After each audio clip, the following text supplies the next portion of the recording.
રેઝિડેન્શિયલની વાત કરીએ તો આંબલી બોપલ રોડ ઉપર અત્યારે હાઈ એન્ડ અપાર્ટમેન્ટ ની પ્રાઇસની વાત કરીએ તો 5 કરોડથી 18 કરોડ સુધીના ઘરો બની રહ્યા છે, જે પહેલા અમદાવાદમાં 3 કરોડ કે 2.5 કરોડનું ઘર એટલે ઓહ વાવ થઈ જતું હતું.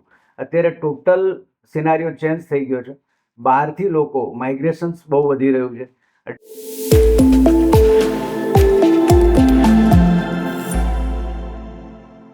Hello and welcome friends to the Savan Vora show. આજે આપણી સાથે એવી વ્યક્તિ છે જે ગુજરાતના કદાચ સૌથી મોટા કન્સલ્ટન્ટ, રિયલ એસ્ટેટનું સૌથી મોટું નામ. રિયલ એસ્ટેટ ઇન્ડસ્ટ્રીમાં તો કદાચ મારે એમની ઓળખાણ આપવાની જરૂર નથી, એમના ફેસથી જ લોકો ઓળખે છે.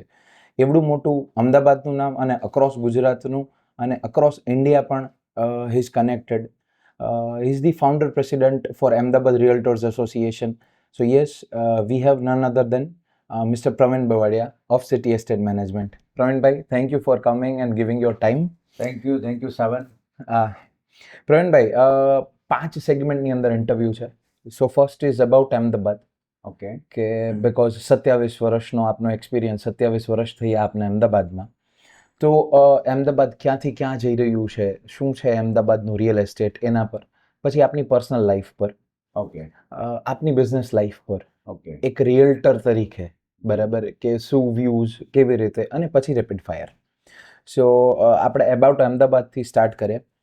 સો પ્રવીણભાઈ, પહેલો પ્રશ્ન, અમદાવાદના રિયલ એસ્ટેટ માર્કેટના ગ્રોથના મુખ્ય કારણો શું છે? સાવનભાઈ, આપણે અમદાવાદની વાત કરીએ તો અમદાવાદ 2001માં કેવું હતું અને અત્યારનું અમદાવાદ કેવું છે, એમાં જમીન આસમાનનો ફરક છે.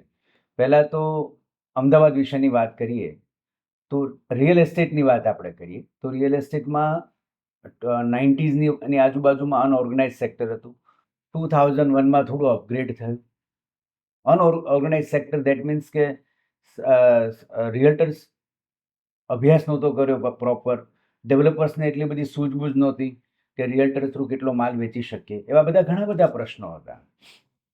2001 પછી જે મોદી સાહેબ આવ્યા એઝ એ સીએમ તરીકે ગુજરાતમાં, એ પછી ગુજરાતનો બહુ ઝડપી વિકાસ થયો.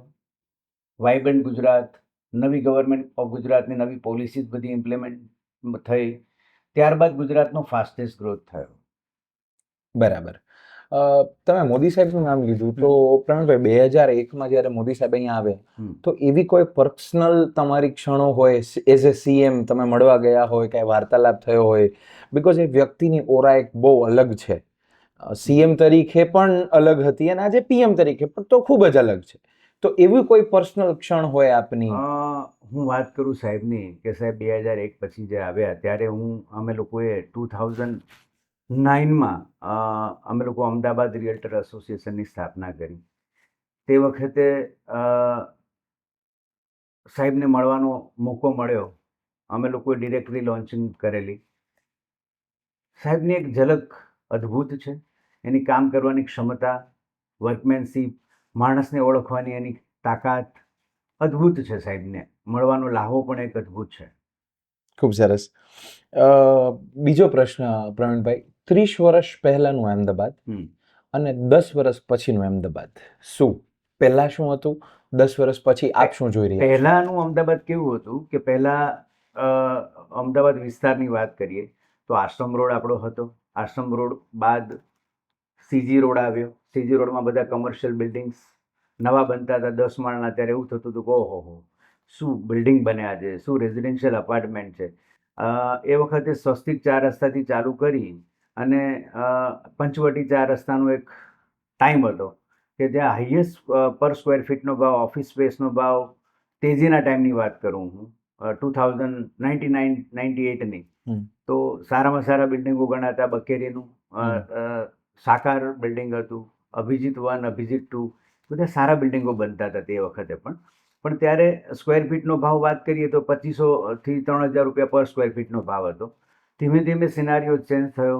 એફએસઆઈ વધી, વાઇડ રોડ ઉપર સ્પેશિયલ એફએસઆઈ આપી. ત્યારબાદ સાબરમતી રિવરફ્રન્ટ જબરદસ્ત સાહેબનું સ્વપ્નું હતું. પછી રીડેવલપમેન્ટ પ્લાન, બધા પોલિસીસ.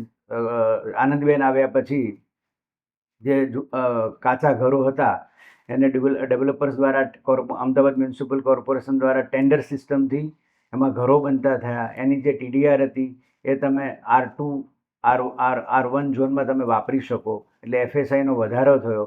એટલે ધીરે ધીરે અમદાવાદમાં તમને હાઈરાઇઝ બિલ્ડિંગો 20 માળ ઉપરના બનતા થયા. ત્યારબાદ વાત કરીએ તો વાઇબ્રન્ટ ગુજરાતમાં ઘણી બધા MOU સાઇન થયા. ત્યારબાદ આપણે વાત કરીએ તો બધી ઓટોમોબાઈલ ઇન્ડસ્ટ્રીઝ અહીંયા અમદાવાદમાં, જેમ કે બેચરાજી છે કે ત્યાં મારુતિ સુઝુકીનો પ્લાન્ટ આવ્યો, ફોર્ડ આવ્યું, બાદ DMIC કોરિડોર આવ્યું, બાદ ધોલેરા સર આવ્યું. એવી ઘણી બધી પોલિસી આવી ગુજરાતમાં. તો અમદાવાદનું ડેવલપમેન્ટ ખૂબ જ ફાસ્ટ થયું. ધીરે ધીરે BRTS આવી, તો BRTSમાં 4ની FSIમાં વધારો થયો. જેમ કે CG રોડ બાદ આપણે વાત કરીએ તો આંબલી બોપલ રોડ, સેટેલાઇટ વિસ્તાર, પ્રહલાદનગર વિસ્તારનું સારું ડેવલપમેન્ટ થયું 2009થી 2011.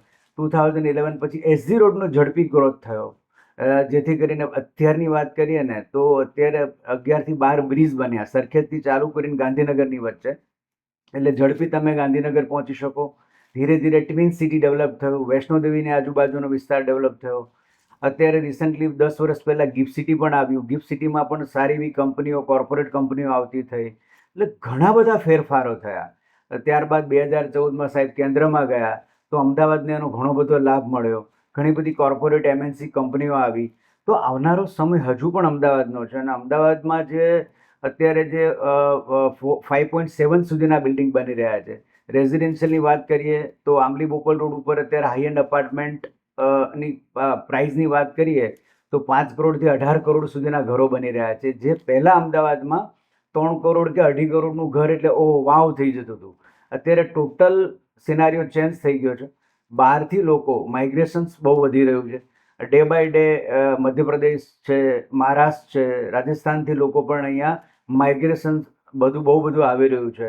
ખાસ કરીને સૌરાષ્ટ્રની વાત કરીએ તો રાજકોટમાં એક લેવલ પાર કર્યા પછી નેક્સ્ટ છોકરાના એજ્યુકેશન માટે ગાંધીધામ છે, રાજકોટ છે, જુનાગઢ છે, ભાવનગર છે, ત્યાંથી માઇગ્રેશન ખૂબ પ્રમાણમાં થઈ રહ્યું છે. તો ઓવરઓલ અમદાવાદનો આપણો 77 કિલોમીટરનો રિંગ રોડ છે. બધી જ જગ્યાએ સરસ મજાનું સારું ડેવલપમેન્ટ થયું છે. એવું નથી કે અમદાવાદમાં એક જ પાર્ટમાં ડેવલપમેન્ટ થયું.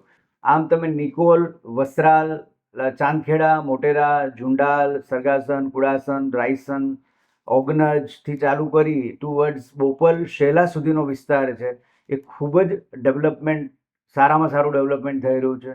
આ બાજુ વાત કરીએ તો ગોધાવીની વાત કરીએ તો ગોધાવીનું ડેવલપમેન્ટ છેલ્લા 10 વર્ષમાં 5 વર્ષમાં રોકેટ ગતિએ ડેવલપમેન્ટ થયું. શેલાનું ડેવલપમેન્ટ ફાસ્ટ થયું. ખાસ કરીને ઓલિમ્પિકની પણ તૈયારીઓ થઈ રહી છે 2039ની, તો એના અનુસંધાનમાં લેન્ડ એક્વિઝિશનનું કામ ખૂબ જ ઝડપી થઈ રહ્યું છે. તો મારી દ્રષ્ટિએ અમદાવાદ હજુ આવનારા 5-10 વર્ષમાં સુપર ફાસ્ટ ગ્રોથ કરશે, અને અમદાવાદમાં ઇન્વેસ્ટમેન્ટ કરવું હોય તો long term, short term pre-lease પ્રોપર્ટીમાં પણ ઇન્વેસ્ટમેન્ટ કરવું જોઈએ. અને મારી દ્રષ્ટિએ અમદાવાદ છે એ ધીરે ધીરે Tier 1, Tier 2, Tier 3 સિટી નો ઝડપી ગ્રોથ થઈ રહ્યો છે. ખૂબ સરસ, બહુ સરસ ઇન્સાઇટ આપી. હવે પ્રવીણભાઈ, એક પ્રશ્ન એવો કે અમદાવાદમાં નવા આવનારા ગવર્મેન્ટના મેગા પ્રોજેક્ટ્સ ક્યાં છે? ઓકે, અમદાવાદની વાત કરીએ તો ગવર્મેન્ટ ઓફ ગુજરાતના નવા મેગા પ્લાન જે છે એ ગોધાવી, જે ઓલિમ્પિક સ્ટેડિયમ બની રહ્યું છે, મોટેરાનું ડેવલપમેન્ટ, વર્લ્ડનું મોટું ક્રિકેટ સ્ટેડિયમ છે, એની આજુબાજુનો વિસ્તાર પણ બહુ ખૂબ ઝડપથી વિકાસ થઈ રહ્યો છે. ધોલેરાની વાત કરીએ તો ધોલેરા SIRમાં પણ અત્યારે એરપોર્ટનું કામ છે, કાર્ગો એરપોર્ટ, એ પણ ખૂબ ઝડપથી વિકસી રહ્યું છે. તો ત્યાં પણ ધીરે ધીરે લોકો ઇન્વેસ્ટમેન્ટ કરી રહ્યા છે.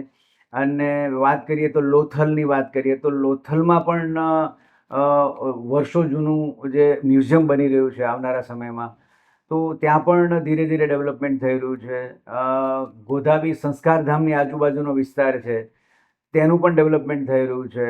તો ઘણી બધી સરકારની પોલિસીઓ જે છે, ખાસ કરીને હમણાં જ નવી પોલિસી આવી કે જે R3 ઝોનની અંદર કોઈ પણ મલ્ટીનેશનલ કંપની છે કે કોઈ પણ લિમિટેડ કંપનીને પોતાનું કોર્પોરેટ હાઉસ બનાવવું હોય તો સ્પેશિયલ પોલિસી પણ હમણાં જ રિસન્ટલી આ વીકમાં પેપરમાં આવ્યું, તો એનું પણ ધીમે ધીમે કોઈને લાખ ફૂટનું બિલ્ડિંગ બનાવવું હોય તો સરકાર ગમે તે ઝોનમાં ત્યાં કોમર્શિયલ પરમિશન મળવાની શક્યતા છે એવું વર્તાઈ રહ્યું છે. તો સરકારની પોલિસી સાથે સાથે અહીંનું જે ગવર્નિંગ ડેવલપર્સ બોડી છે, ક્રેડાઈ છે, ગાહેડ છે, તો એ પણ ડેવલપર્સ અને રિયલ્ટર સાથેનો તાલમેલ બહુ સરસ છે અમદાવાદમાં. ગાંધીનગરની વાત કરીએ તો ગાંધીનગરના ડેવલપર્સ અને અમદાવાદના ડેવલપર્સ સાથે મળીને ઘણા બધા પોલિસી છે, ઇન્સ્ટિટ્યૂટ એજ્યુકેશન પ્રોગ્રામ પણ થઈ રહ્યા છે કે જેથી કરીને નવી પોલિસી આવે તો લોકોને એનું ધ્યાન મળી શકે. બરાબર.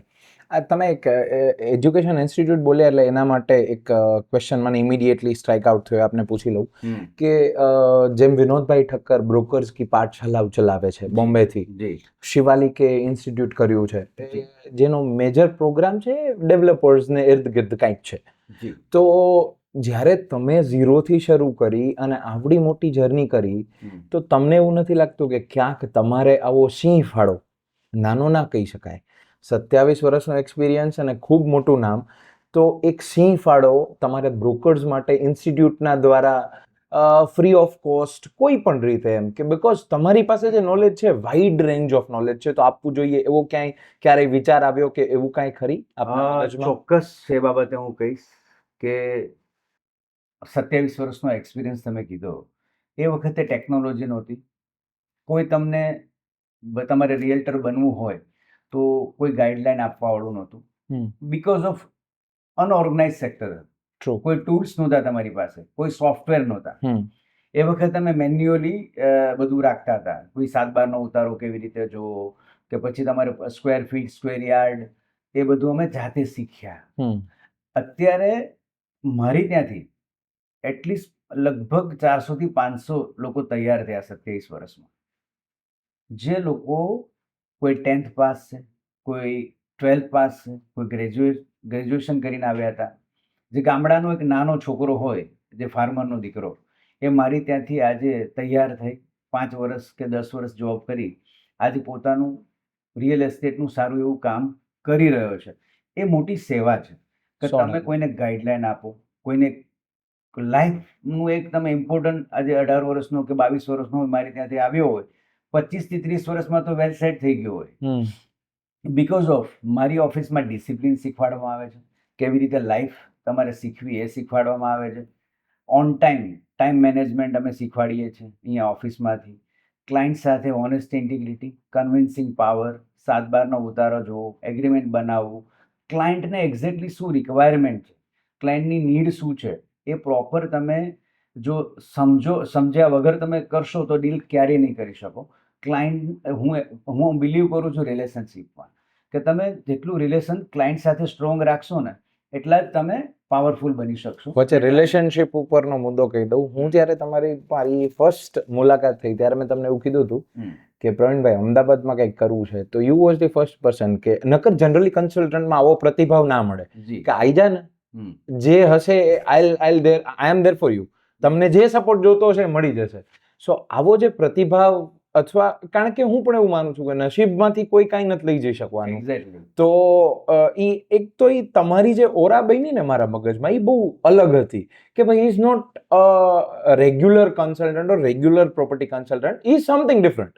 સો આ હાઈટ ઉપર છો કે ભાઈ જે હેલ્પ જોતી હોય કહેજે ને, આઈલ ડુ ઇટ એમ. પણ મારું નેચર જ ભગવાને એવો બનાવેલો છે. મને, હું કોઈનું સારું કરું ને તો મને અંદરથી ઉર્જા મળે છે.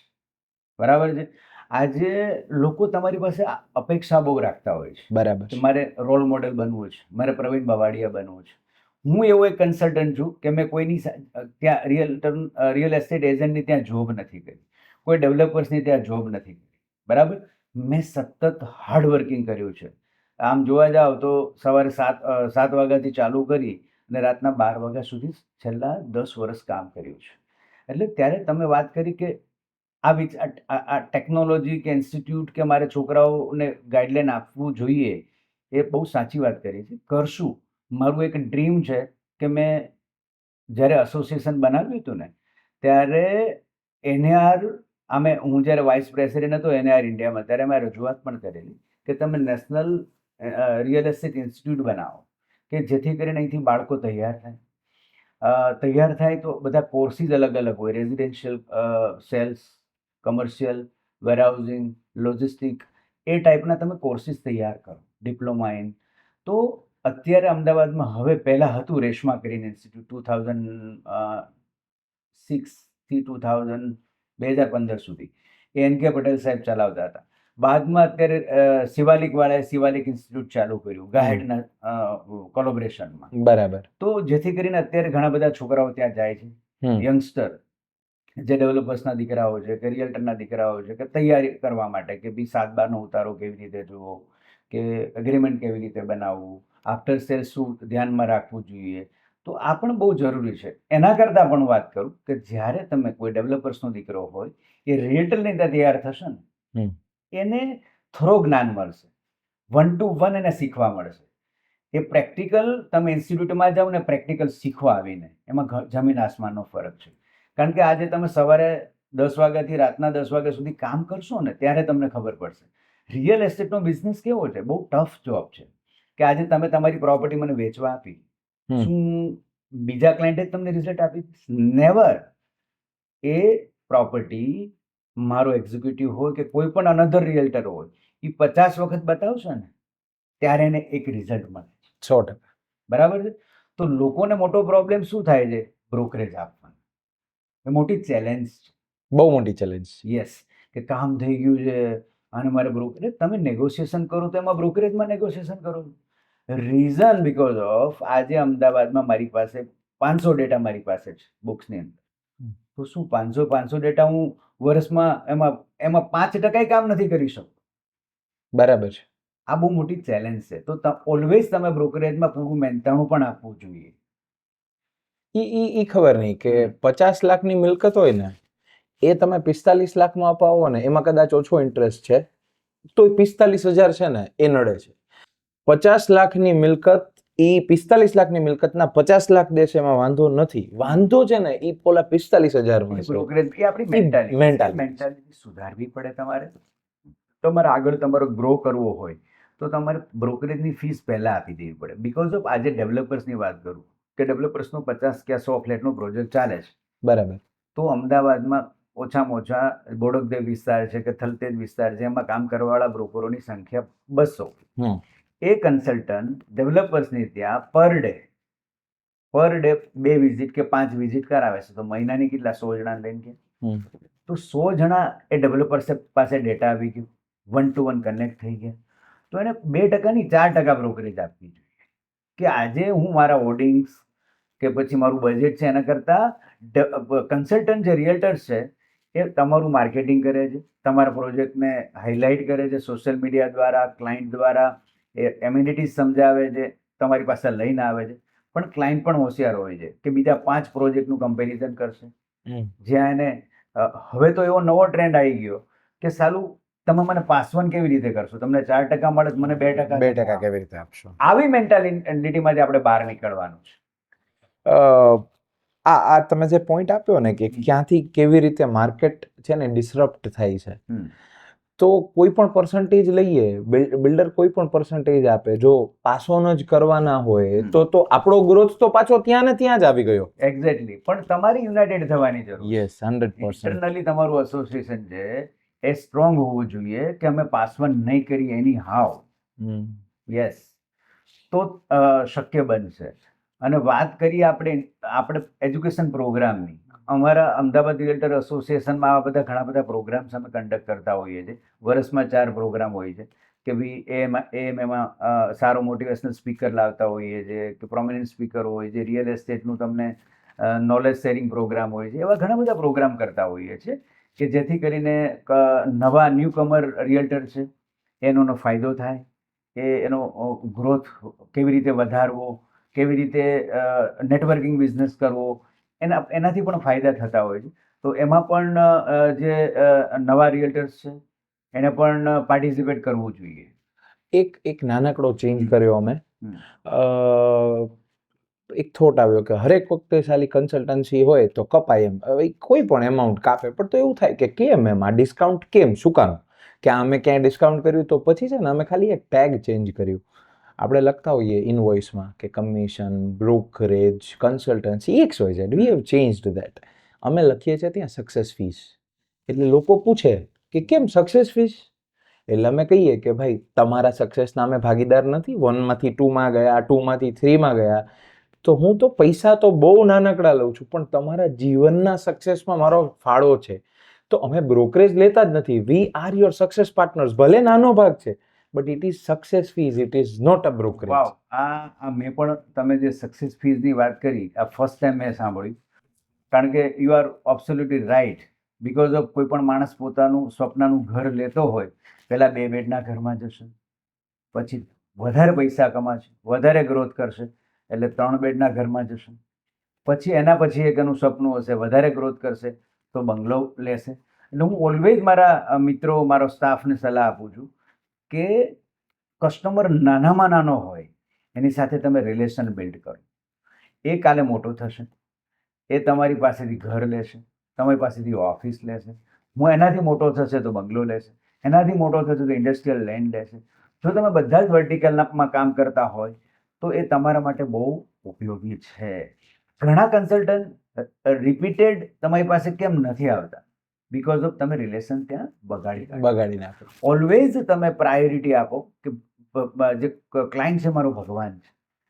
ઘણા લોકો મને એવો પ્રશ્ન પૂછે કે તમે મોટા જમીનોના કામ કરો છો તો નાની નાની બાબતમાં કેમ રસ લો છો? નાનો રેન્ટલ વાળો તમારી પાસે આવે તો તમે એમાં કેમ રસ લો? તો હું કાયમી ઓલવેઝ બધાને કહું છું કે હું નાનામાંથી જ મોટો થયો છું. કારણ કે હું જ્યારે સ્ટુડન્ટ હતો, ભણતો હતો, ત્યારે મારી પાસે બ્રોકરેજ આપવા માટેના પૈસા નહોતા, બરાબર? એટલે જે સ્ટુડન્ટ છે ને એની હું ભાવનાઓને, એની સમસ્યાને હું સમજું છું કે એની પાસે પૈસા નથી હોતા. એટલે મેં લાઈફ ટાઈમ કોઈ સ્ટુડન્ટની ફીસ નથી લેતો બ્રોકરેજની. એને હું ફ્રી ઓફ ચાર્જ શું વાત છે? કામ કરું છું.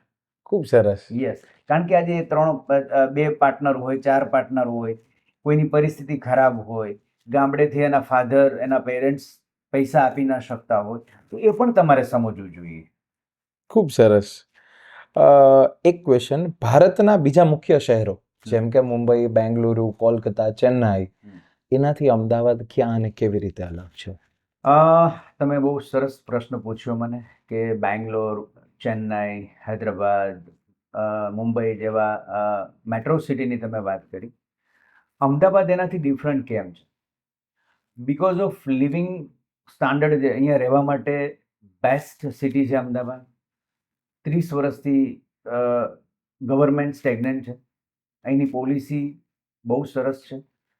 અહીંયા 77 કિલોમીટરનો રિંગ રોડ છે, તો ટ્રાફિકની પણ સમસ્યા નથી. એક છેડેથી બીજા છેવાડે જવું હોય તો હજુ પણ તમે કલાકથી સવા કલાકના અંતરમાં પહોંચી શકો છો. બધે સ્કૂલ, કોલેજીસ, એરિયા વાઇઝ તમને અહીંયા અફોર્ડેબલ, તમારે અત્યારે 50 લાખનું ઘર અમદાવાદમાં લેવું હોય ને તો પણ તમે લઈ શકો છો, અને 10 કરોડનું ઘર લેવું હોય તો પણ તમે લઈ શકો છો. એટલે બધા જ ઓપ્શન તમને અહીંયા મળી રહ્યા છે. અને ખાસ કરીને વાત કરીએ તો અહીંયા ગુજરાત કેવું એક સ્ટેટ છે કે અહીંયા જૈન સંપ્રદાય છે, બધી જ કાસ્ટના લોકો રહે છે. તો અહીંયા રાતના આપણી બેન દીકરીઓ છે એ સુરક્ષિત છે, સેફ સિટી છે. કોઈ પણ અહીંયા નોકરી કરતો માણસ હોય, ઇફકો છે કે ONGC છે કે કોઈ પણ MNCમાં પહેલા રેન્ટ ઉપર બહારથી ટ્રાન્સફર થઈને આવે, એ અમદાવાદમાં 2 વર્ષ કે 5 વર્ષ રહેશે ને તો એની આખી ઓલ લાઈફ અહીંયા પૂરી કરશે કે ભાઈ અમદાવાદ મને બહુ સેટ થઈ ગયું છે. એના રેફરન્સથી એના કુટુંબીજનો હોય કે એના ફેમિલીઝ મેમ્બર હોય એ અમદાવાદ પ્રિફર કરે કે ભાઈ મારો કઝિન છે અમદાવાદમાં રહે છે. તો એના હિસાબે અમદાવાદ બેસ્ટ છે. ઇન ટર્મ્સ ઓફ વાત કરીએ તો સારામાં સારા ઇન્સ્ટિટ્યૂટ અહીંયા છે, કોલેજીસ અહીંયા છે, સારામાં સારી હોસ્પિટલો અહીંયા છે. આપણી પાસે 77 કિલોમીટરનો લગભગ 1400 કિલોમીટરનો દરિયા કિનારો છે કે જે મેન કંડલા પોર્ટ છે. એટલે ગુજરાત એવું રાજ્ય છે અને અમદાવાદ એવું સિટી છે કે કોઈ પણ માણસ અહીંયા વર્ષ કે 2 વર્ષ રહે ને તો અમદાવાદમાં પરમેનન્ટલી સ્થાયી થવા માંગે છે. અમદાવાદની એક ખાસિયત છે. ખૂબ સરસ. હવે ઓલિમ્પિક બહુ ચાલે છે. તો જો ઓલિમ્પિક 2036માં અમદાવાદમાં થાય તો તેના ફાયદાઓ અને તેના ગેરફાયદાઓ શું? ઓલિમ્પિકની વાત કરીએ કે ઓલિમ્પિક થાય તો બહુ બધા ફાયદાઓ અહીંયા થાય. હમ. એનું કારણ છે કે આજે ઇન્ટરનેશનલ વર્લ્ડ ક્લાસ કક્ષાના અહીંયા ઓલિમ્પિક માટેના સ્ટેડિયમો તૈયાર થાય, જેથી કરીને આજુબાજુની જમીનોના ભાવ ઉચકાઈ જાય. ગુજરાતનું એક અમદાવાદ એવું સિટી છે કે ઓલિમ્પિક આવે ને તો રેઝિડેન્શિયલનો ભાવ વધે, કોમર્શિયલનો ભાવ વધે, એમ્પ્લોયમેન્ટ પણ વધે. તો ઓલિમ્પિકથી બહુ બધા ફાયદાઓ છે. કારણ કે હજુ તો આપણે બીડ કરી રહ્યા છીએ. મારા ખ્યાલ પ્રમાણે હજુ ઓફિશિયલ ડિક્લેર થયું નથી. થાય તો અમદાવાદ ઓલિમ્પિક આવે તો સોનામાં સુગંધ પડે અને અહીંના લોકોને રોજગારી મળે અને સારી જોબની પણ ઓપોર્ચ્યુનિટી મળે અને સારો વેપાર ઉદ્યોગ સરસ ચાલે. ખૂબ સરસ.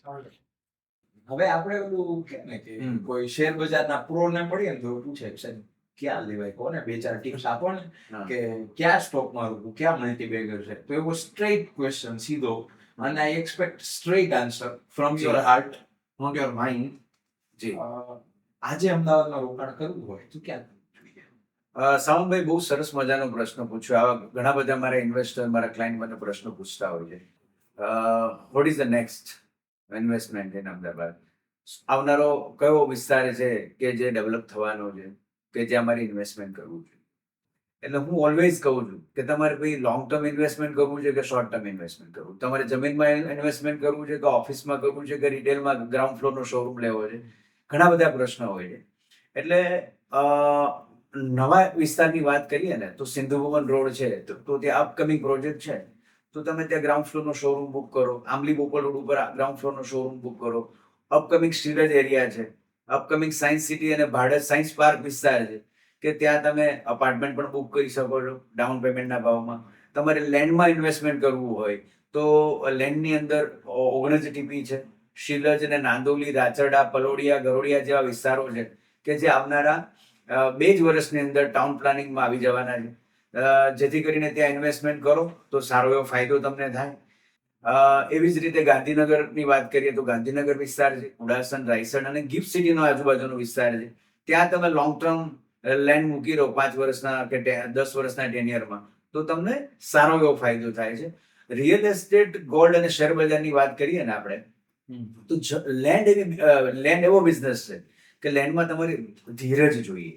જમીનના ધંધામાં ધીરજ ના હોય ને એ કામ ના કરી શકે. લેન્ડના બિઝનેસમાં તમારે 5 થી 10 વર્ષનો ગાળો સમય મર્યાદા રાખવો જોઈએ તો તમને સારામાં સારો પ્રોફિટ મળે.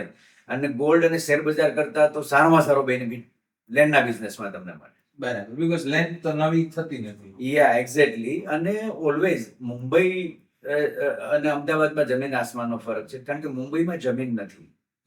હેરિઝોન્ટલ અને વર્ટિકલમાં ઘણો ફરક છે. તો અમદાવાદમાં તમે અપાર્ટમેન્ટ બુક કરો અને બંગલો બુક કરો તો ઓલવેઝ એપ્રિસિએશન તમને અમદાવાદમાં બંગલોનું જ મળે. In terms of Rajkot, in terms of Surat, બધામાં એવું જ છે કે જે વિસ્તાર આપણો મોટો છે. અમદાવાદની પ્રજા છે ને નવા વિસ્તારમાં જવા ટેવાયેલી છે કે ભાઈ મારે ગોધાવી રહેવા જવું છે તો અમદાવાદના લોકો જશે. કોઈ કે રાચરડા મારું ઘર મારે બનાવવું છે તો રાચરડામાં અત્યારે ઘણા બધા પ્લોટિંગની સ્કીમો છે, ત્યાં ફર્સ્ટ હોમ તરીકે રહે છે લોકો. તો ઓલવેઝ લોકો આઉટસ્કર્ટમાં અત્યારે રહેવાનું પસંદ કરે છે. તો તમે આવનારા 10 વર્ષનું વિચારતા હો તો તમારે રાચરડા છે, એ આખો વિસ્તાર, અરવિંદ અપલેન છે, સુરમ્ય છે, ઓલિવ છે, સંતૂર છે, એ બાજુનો વિસ્તાર છે, ત્યાં તમારે ઇન્વેસ્ટમેન્ટ કરવું જોઈએ. જેથી કરીને તમને આવનારા 5-10 વર્ષમાં ટીપીનો લાભ મળે, લેન્ડનું એપ્રિસિએશન મળે અને તમે શુદ્ધ વાતાવરણમાં રહી શકો. ખૂબ સરસ. હવે પ્રવીણભાઈ, હવેનું જે સેગમેન્ટ છે ને એ ઇન્ટરેસ્ટિંગ છે ચાચા લોકો માટે, મારા માટે તો ખાસ એમ કે તમારા ઉપર છે. જી. પ્રવીણભાઈ, પહેલો પ્રશ્ન તમારું બાળપણ. ઓકે, મારા બાળપણની વાત કરીએ ને તો ફેમિલીમાં સૌથી મોટો હું. મારા ફાધર એક ફાર્મર હતા, હું ફાર્મરનો, ખેડૂતનો દીકરો છું. હું 94માં અમદાવાદમાં આવ્યો ભણવા. મારું આમ નેટિવ પ્લેસની વાત કરીએ તો ઉનાની બાજુમાં જરગલી ગામ છે કે 3000 થી 3500ની પોપ્યુલેશન ધરાવતું નાનકડું એવું ગામ છે. હું જ્યારે પહેલી વખત અમદાવાદમાં આવ્યો ને ફર્સ્ટ ટાઈમ તો ગગનચુંબી ઇમારતો જોયું, મોટા મોટા લોકો જોયા. ત્યારે મારું સ્વપ્ન હતું કે ઓહો, હું તો આ બહુ મોટા સિટીમાં આવી ગયો. કોઈ પણ માણસ 3500 કે 4000ની પોપ્યુલેશનમાં સીધો મેટ્રો સિટીમાં અહીં આવી જાય તો કેવું ફીલ થાય? બીજી ચેલેન્જ શું હતી ખબર છે? પૈસા નહોતા. 5 થી 10 વીઘા જમીન આપણા ફાધર જોડે હોય તો આપણી કેપેસિટી કશું ના હોય ને. ના જોડે આપણે જોઈએ અમદાવાદનો વિસ્તારો જોયા, અપાર્ટમેન્ટો જોયા, તો આપણું સ્વપ્ન હતું કે સારું આપણે ક્યારે બનાવીશું. કોઈનું બેકિંગ નહીં, કોઈ રિલેટિવ્સ નહીં, કોઈ સગા સંબંધી નહીં, ટોટલી સેલ્ફ મેડ, કે જાતે આપણે બનવાનું છે, જે બનવાનું છે આપણે જાતે કરવાનું છે. તો 94માં અહીં અમદાવાદમાં આવ્યો તો મારું કોઈ સગું નહીં, સગું મારું સ્વામિનારાયણ ગુરુકુળ મેમનગર. ત્યાં આપણે એડમિશન લઈ લીધું એટલે હું રાજા થઈ ગયો. મારે રહેવાનું, ખાવાનું બધું ત્યાં. કારણ કે એ વખતે 1 રૂપિયો ફીસમાં ભણાવતા હતા, એટલે વર્ષના 365 રૂપિયા. એટલે નાનામાં નાનો માણસ ત્યાં રહી શકે ને ભણી શકે. એટલે ત્યાં 5 વાગે ઉઠવાનું, સવારે વહેલા, સિસ્ટમ પ્રમાણે ચાલવાનું, પૂજા પાઠ ધ્યાન આ તે. એટલે ત્યાંથી હું 2 વર્ષ ગુરુકુળમાં અભ્યાસ કર્યો. ત્યાંથી હું ઘણું બધું શીખ્યો, લાઈફ વિશે, માણસો વિશે. પછી બહાર ઇન્દ્રપ્રસ્થ, ડ્રાઇવિંગ રોડ ઉપર ઇન્દ્રપ્રસ્થ નામની અપાર્ટમેન્ટની સ્કીમ હતી. તો ત્યાં મને 10 બાય 10ની રૂમ મળી. ત્યાં મેં એ બીજા 2 મિત્રો હતા, 1000 રૂપિયા ભાડામાં રૂમ લીધી. ત્યાં જાતે પ્રાઇમસ ઉપર રસોઈ બનાવવાની, બધું જાતે કરવાનું અને કોલેજ જવાનું. તો કોલેજમાં મારે 1 વર્ષ મેં ડ્રોપ આઉટ લીધો. તો પછી મારા એક મિત્ર હતા, એમની ત્યાં મેં જોબ ચાલુ કરી. ટિમ્બર માર્ટ હતું, એસી હાઈવે હાઈકોર્ટની બાજુમાં. તો 800 રૂપિયામાં મેં નોકરી કરવાની, લીફ માંગી જવાનું, ડ્રાઇવિંગ સિનેમાથી થલતે જ પાછી બીજી લીફ માંગી ત્યાં પહોંચવાનું. કારણ કે આપણી પાસે સ્કૂટર નહોતું, સાયકલ નહોતું, કશું જ નહોતું. ચેલેન્જિંગ વાળું કામ હતું. એટલે 1 વર્ષ મેં જોબ કરી. લીફ માંગવામાં શરમાવાનું નહીં. એ પૂછી પણ લેવાનું, સાહેબ તમે ગાડી હોય કે 2 વ્હીલર્સ હોય, કે સાહેબ તમે શેનો બિઝનેસ કરો? તો ફેક્ટરી છે, મારી ઇન્ડસ્ટ્રીઝ છે. તો એ બધાના મેં કાર્ડ ભેગા કર્યા હતા, 40 કાર્ડ, વિઝિટિંગ કાર્ડ. મારો આવનારો સમય મને કામ લાગશે. આ માણસ, હું કોઈ પણ બિઝનેસ કરીશ ત્યારે હું કોલ કરી શકું કે અંકલ યાદ છે ને પેલો છોકરો તમને મળ્યો હતો, એવું મારું વિચાર પહેલે. એટલે જોબ ચાલુ કરી. એટલે જોબ મારું બાકી હતું. મારું ડ્રીમ હતું એડવોકેટ બનવાનું, સોલિસિટર બનવું સારો. તો 3rd યર, 1 વર્ષ મેં ટોટલી કશું જ ના કર્યું. ખાલી મારું લાસ્ટ યર કોલેજનું હતું. કોલેજ જવાનું, ભણવાનું, એજ્યુકેશન ઉપર ફોકસ આપ્યું. લાસ્ટ યર કમ્પ્લીટ કર્યું. એટલે મને પાછો અગેન ટિમ્બરવાળાનો મને બોલાવ્યો. હું ગયો. મને કે તારો 800 રૂપિયા પગાર હતો, 2000 રૂપિયા પગાર કરી આપું, તું કન્ટિન્યુ રાખ, તારું કામ સારું છે. મારે જોબ કરવી નથી, મારું ડ્રીમ તો એડવોકેટ બનવાનું છે, મારે આગળ વધવાનું છે. એટલે મેં જોબ છોડી દીધી. એટલે 3rd યરની એક્ઝામ આપીને બેઠો હતો ને, તો ઇન્દ્રપ્રસ્થમાં એક કન્સલ્ટન્ટ આવ્યો બાઇક લઈને ફરતો ફરતો. આ હું વાત કરું છું 96. યસ, 96માં તમે ગ્રેજ્યુએટ કમ્પ્લીટ કર્યું એટલે એટલીસ્ટ તમે 20 વર્ષના હોય, 21 વર્ષની ઉંમર. તો બ્રોકર આવે તો કે ભાઈ અપાર્ટમેન્ટ અહીંયા રેન્ટ ઉપર જોઈએ છે. તમારે જોઈએ છે કે ના, હું એજન્ટ છું. એજન્ટ ધેટ મીન્સ મને ખબર નહીં એજન્ટ એટલે. બોલે હું બ્રોકરેજનો બિઝનેસ કરું છું. Okay, very good. એટલે મારો ઓલવેઝ પ્રશ્ન હોય કે તને શું મળે, કેમ કે આપણે ગુજરાતી બિઝનેસ કરવા વાળા.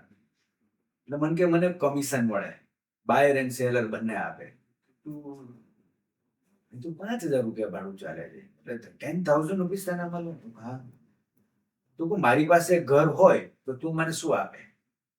આ મારો પહેલો પ્રશ્ન. તો એ સારો માણસ હતો બિચારો બ્રોકર. એટલે મને કે એક બાજુનું કમિશન ભાઈ તમારે લઈ લેવાનું. અનનોન માણસ, હું એને ઓળખતો નથી. ઓકે, મેં કીધું તમારો કોન્ટેક્ટ નંબર. ત્યારે પેજર ચાલતા હતા, એટલે એને મને કાગળમાં લખીને પેજર નંબર આપ્યો. ઓકે, હું તમને મેં કાલે પેજર કરીશ. હું પેલા ઘર, હું જે રહું છું ને એ અપાર્ટમેન્ટમાં આંટી મને કીધેલું મારું ઘર ભાડે આપવાનું છે. મીનવાઇલ હું રાતના એમને મળવા ગયો આંટી કે આંટી તમે મને કીધું તમારું ઘર જે છે રેન્ટ ઉપર આપવાનું છે. હા બેટા આપવાનું છે. કમિશન એક ભાડું આપતા હો છો તમે તો મને આપશો, બીજાને આપો? અરે બેટા એમાં શું ચિંતા કરીશ, હું તને આપીશ. એટલે મારું કમિશન સિક્યોર થઈ ગયું. એટલે પછી હું નીચે ગયો. ત્યારે એસટીડી પીસીઓ હતા બધા, કારણ કે ત્યારે મોબાઈલો હતા નહીં એ ટાઈમમાં. એટલે મેં પેલા કન્સલ્ટન્ટને પેજર કર્યું રાતના 9 વાગે. કોલ આવ્યો, હું કાલે ચાવી મારા જોડે છે, કેટલા વાગે તારે ઘર બતાવવાનું છે? એટલે એમનો ફોન આવ્યો કે ભાઈ 12 વાગે રાખ. એટલે મારે હું ફ્રી જ હતો, વેકેશન હતું. એટલે ચાવી મારી પાસે હતી, ઘર બતાવ્યું, ઘર પસંદ આવ્યું, ગમી ગયું, મીટિંગ કરી, 5,000 રૂપિયામાં ડન કર્યું. એટલે આપણને ખબર નહીં એગ્રીમેન્ટ કેમ બનાવવું, લીવ એન્ડ લાયસન્સ એગ્રીમેન્ટ હોય, એમાં બધા ફોટોગ્રાફ્સ ને આન તેન. એટલે પેલા બ્રોકરે બધું તૈયાર કરીને એગ્રીમેન્ટ લઈને આવી ગયો, એગ્રીમેન્ટ થઈ ગયું. અને 5,000 રૂપિયા મારી પાસે આવ્યા.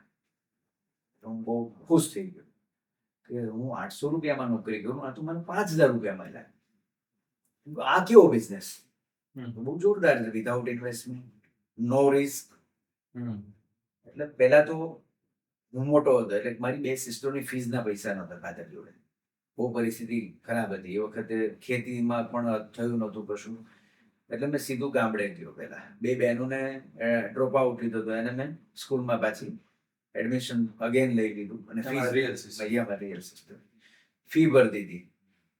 એટલે મને તો બહુ આનંદ થયો. પહેલી કમાણી મારી લાઈફની 5,000 રૂપિયા. પહેલી તો મારી 800 રૂપિયા વાળી હતી, પણ એમાં મારો ખર્ચો કાઢતો હતો ખાલી. એટલે ફી ભરી પાછો ત્યાંથી મારે રાતના બેસું એટલે સવારે પહોંચું, કારણ કે 7 કલાક થાય, 8 કલાક બસમાં. પાછો અમદાવાદ આવ્યો એટલે પહેલા જોયું કે રિયલ એસ્ટેટના બિઝનેસમાં હુ ઇઝ નંબર 1. આ બિઝનેસની અંદર નંબર 1 કોણ છે? મારે અહીંયા પહોંચવું હોય તો શું કરવું પડે? હું ઓલવેઝ સ્વેટ માર્ટિન ને ડેલ કાર્નેગીના બુક્સ વાંચું. ઓલવેઝ બી પોઝિટિવ, પોઝિટિવ જ વાત કરવાની, કોઈ નેગેટિવ શબ્દ મારા મોઢામાંથી ક્યારેય નહીં નીકળે. એટલે હું ગુરુકુલ રોડ ઉપર છે ને, ગુરુકુલ એટલે રિયલ્ટરનો ગઢ ગણાતો હતો, ઘણા બધા સારા રિયલ્ટર્સ હતા. ઓકે. હું નામ નહીં આપું ત્યાં. એટલે એની ઓફિસે મળવા ગયો તો આપણને એન્ટ્રી ના મળે. એક બે ધક્કો મારીને ગાડી મૂક્યો કે આવું બધું શીખવા બીખવા ના મળે. ઓકે સર, નો પ્રોબ્લેમ. પછી બીજા એક નંબર 1 બ્રોકરની ત્યાં, રિયલ્ટરની ત્યાં ગયો. એણે કીધું કે ભાઈ આવું બધું ના હોય. હું ઓકે. એટલે મેં STD-PCO, આપણી પાસે મોબાઈલ નહીં, એટલે ત્યાં મારી બેઠક ચાલુ કરી ગુરુકુલ રોડ પર. અમારું કમલેશ હજુ યાદ છે મને. એટલે કમલેશ પાસે જામ એટલે મારા મગજમાં વિચાર આવ્યો, પેલા બધા 40 કાર્ડ હતા ને મારી જોડે, લીપ માંગીને આવ્યા. એટલે મેં એને બધાને ફોન કરવાનું ચાલુ. બોસ કેમ છો પીસીઓમાં? પૈસા નહીં આપણી પાસે STD-PCO. મૂકું તમારું ખાતું રાખ ભાઈ, હું તને પૈસા આપી દઈશ. એ સુરદાસ હતા એ ભાઈ. એટલે મને કહું ઓકે ભાઈ, ગુરુકુલના હિસાબે ઓળખે. એટલે ત્યાંથી બધાને કોલ ચાલુ કરે કે ભાઈ હું તમને પેલું લીપ માંગીને તમારી પાસે આવતો તો તમને યાદ છે ને? ઓહ બોલ બોલ બેટા. કે મેં રિયલ એસ્ટેટનો બિઝનેસ ચાલુ કર્યો છે. ના તમારી કોઈ પ્રોપર્ટી આપવાની છે? આપવાની છે કે બેટા. એટલે હું પ્રોપર્ટી એક કાર્ડ ઉપાડ્યું, એમાંથી 2 પ્રોપર્ટી આવી. બીજું એમ 40 કોલ કર્યા તો મારી પાસે 50 પ્રોપર્ટી આવી ડાયરેક્ટ. એ વખતે શું હતું કે આ સેક્ટરની અંદર કોઈ ભણેલ ગણેલ કન્સલ્ટન્ટ નહીં, અનઓર્ગનાઇઝ સેક્ટર, બધા રબારીઓ, ભરવાડો કે એવા બધા લોકો કામ કરે ને અડધી કોઈ 1,000 રૂપિયા આપે, 2,000 રૂપિયા બ્રોકરેજ લઈ લેતા હતા. કોઈ સિસ્ટમેટિકલી આ સેક્ટર નહીં, કોઈ ગૂગલ નહીં એ વખતે કે તમે સર્ચ કરી શકો અને તમે ટિપ્સ લઈ શકો, એવું કોઈ કશું જ નહીં. મેન્યુઅલ ઉપર બધું કામ થાય, ઇન્ટરેસ્ટ વર્ધી કામ બધું. તો પછી પ્રોપર્ટી તો આવી ગઈ, હવે મારે એને એક્સપ્લોર કેવી રીતે કરવી? પ્રોપર્ટી તો ક્લાયન્ટ તો મારી પાસે નહોતા ત્યારે જે તે વખત. એટલે હું રોડ ઉપર ઉભો હતો ને તો એક લીપ માગી મેં એક ભાઈ જોડે. એ ભાઈ મારથી 15 વર્ષ મોટા. એટલે મેં એને કીધું કે ભાઈ આપણે સ્કૂટર તમારું, મારી પાસે 40 પ્રોપર્ટી છે, સ્કૂટર તમારું. તો બોલે ઓકે. એટલે એ ત્યાંથી દૂરથી આવે, મણિનગર બાજુથી. એટલે અમે STD-PCO પર ભેગા થઈ. એટલે અમે ફરીએ માર્કેટમાં. મારો લર્નિંગ ટાઈમ હતો, શીખવા માટેનો ટાઈમ હતો. જેટલા મળ્યા એને મળીએ. એ વખતે બધા બોડક દેવું ડેવલપ થતું હતું, કારણ કે આ સિંધુ બોન બાગ જંગલ હતું, કશું ડેવલપમેન્ટ નહોતું. ડેવલપમેન્ટ ખાલી જજીસ બંગલો સુધી. બરાબર. હા, ટાઈમ હતો માણેક બાગ, SG થી આ સાઈડ કશું જ નહીં. કશું જ નહીં, નો ડેવલપમેન્ટ, કશું. આ ડેવલપમેન્ટ આશ્રમ રોડ થી વિજય 4 રસ્તા અને ડ્રાઇવિંગ થિયેટર સુધીનું ડેવલપમેન્ટ. એટલે એ વખતે સર્જન, સામ્રાજ્ય, ઇન્દ્રપ્રસ્થ, એની બોલબાલા સારા ડેવલપર્સ બધા કહેવાતા.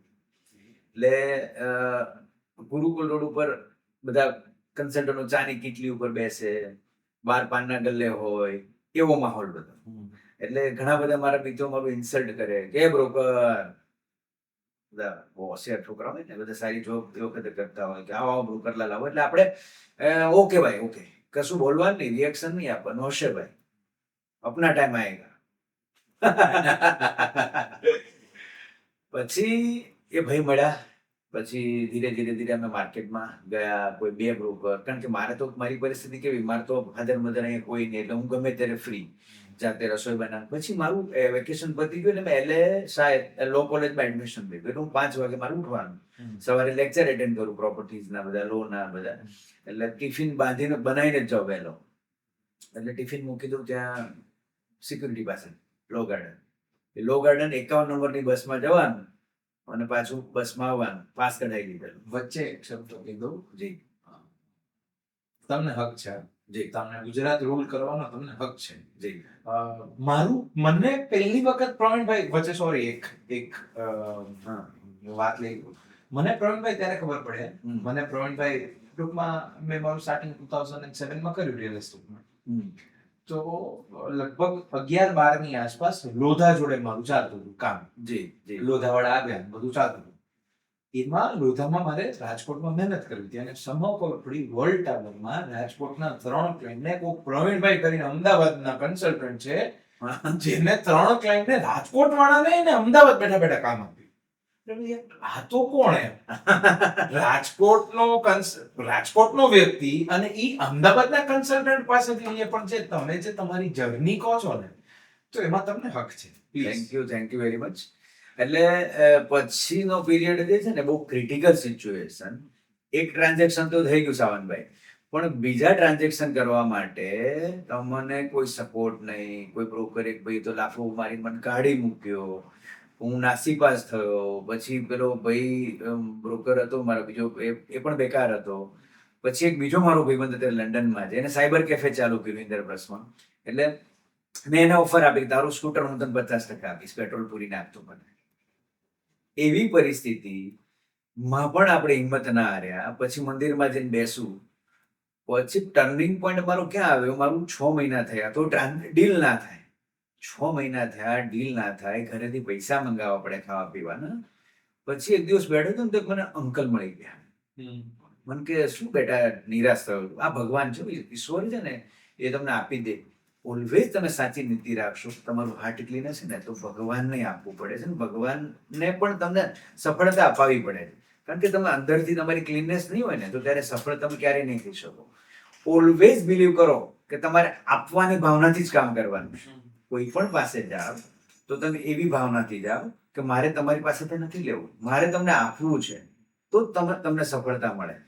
બાકી તમે એવી ભાવનાથી જાઓ કે મને આ કામ મળવાનું છે, મારે લૂંટી જ લેવો છે ભાઈને, નેવર, ક્યારેય નહીં થાય. આ ભવમાં જ ભોગવવાનું છે. જે ખરાબ કાર્ય કરશે એ આ ભવમાં જ ભોગવશે. અહીંયા રિઝલ્ટ છે, સુપ્રીમ કોર્ટ અહીંયા જ છે. હું એમાં બિલીવ કરું છું ઓલવેઝ. તો ઈશ્વર ને કોઈ દિવસ સાચા માણસોનો કસોટી લે છે, પણ એની સફળતા આપે ના આપે. એટલે બેઠો તો અંકલ મને કે શું બેટા તું ટેન્શનમાં છો? મેં કહ્યું મને ઓફિસે ટેલિફોન નથી મળતો, પૈસા નથી. તો મને કે મારો જ બંગલો છે, આવી જા. મેં કીધું મસ્તી કરો, પૈસા નથી ડિપોઝિટના, કશું છે નહીં. એટલે મને કે આવી જા, મારે 2 સાઈડ કાર રાખતા હતા અંકલ, એટલે મને લઈ ગયા ઓફિસ. લઈ ગયા ડ્રાઇવિંગ રોડ ઉપર ઓક્ટર નાકાની બાજુમાં, લગભગ 100 ફૂટની ઓફિસ, નીચે ગ્રાઉન્ડ ફ્લોર. મારે જોતું હતું એ મળી ગયું. ટેબલ ખુરશી નહોતું, સોફા હતા. તો તમે મારા ભગવાન ભાઈ. દાદાને કોનું નામ છે? નાગરભાઈ પટેલ. એટલે 27491404 નંબર આવ્યો મારી પાસે પહેલો, એનો જ. મને કે આ ટેલિફોન નંબર, ઓફિસ, 1000 રૂપિયા ભાડું. એ ભાડું કેવું ખબર છે કે તું કમાને ત્યારે મને આમ છે. હવે આનાથી વિશેષ તમને શું આપે? એટલે તમારામાં તાકાત વધી જાય કે હવે મારે કમાવાનું છે. કમાવાનું એટલે 5 વાગે નહીં, હું 4 વાગે ઉઠીશ. બરાબર છે. 4 વાગે ઉઠીશ ને મહેનત કરીશ. कोशिश करने वालों की कभी हार नहीं होती. મહેનત કરો તમે. બોલવા વાળા બોલે, ક્રિટિસાઇઝ કરવા વાળા ક્રિટિસાઇઝ કરે, બ્રોકર કહેવાળા બ્રોકર કહે, આઈ ડોન્ટ કેર. આપણે મહેનત કરવાની છે, મહેનત સાચી દિશામાં કરવાની છે, ફોકસ સાથે જ કરવાની છે. બરાબર. મારું LLB ફર્સ્ટ યર અડધું થયું, ઓફિસ મળી ગઈ, આઈ એમ સો હેપી. પેલો ભાઈ જે હતો અમારો મિત્ર, એને મેં પાર્ટનર લીધા, આવો તમે મારાથી મોટા છો, તમારી પાસેથી હું કંઈક શીખીશ. એટલે એ જોડાઈ ગઈ, કામ ચાલુ કર્યું. 2 મહિના થયા. હવે નામ શું રાખવું કંપનીનું? તો આ બુક્સ કેમ પડી છે અહીંયા? તો સિટી પબ્લિકેશન લખ્યું અને ફૂલ સાઉથ ફેસિંગની ઓફિસો.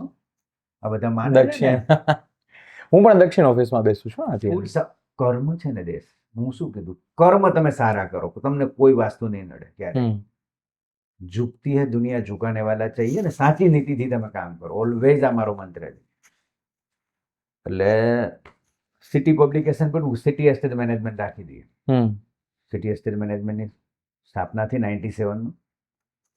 એટલે મેં કામ કરવાનું, ટેલિફોન મળી ગયો એટલે કામ કરવાનું ચાલુ કર્યું. પહેલા મારા મિત્ર છે ને, એ 11 વાગે આવે ને 5 વાગે જતા રહે.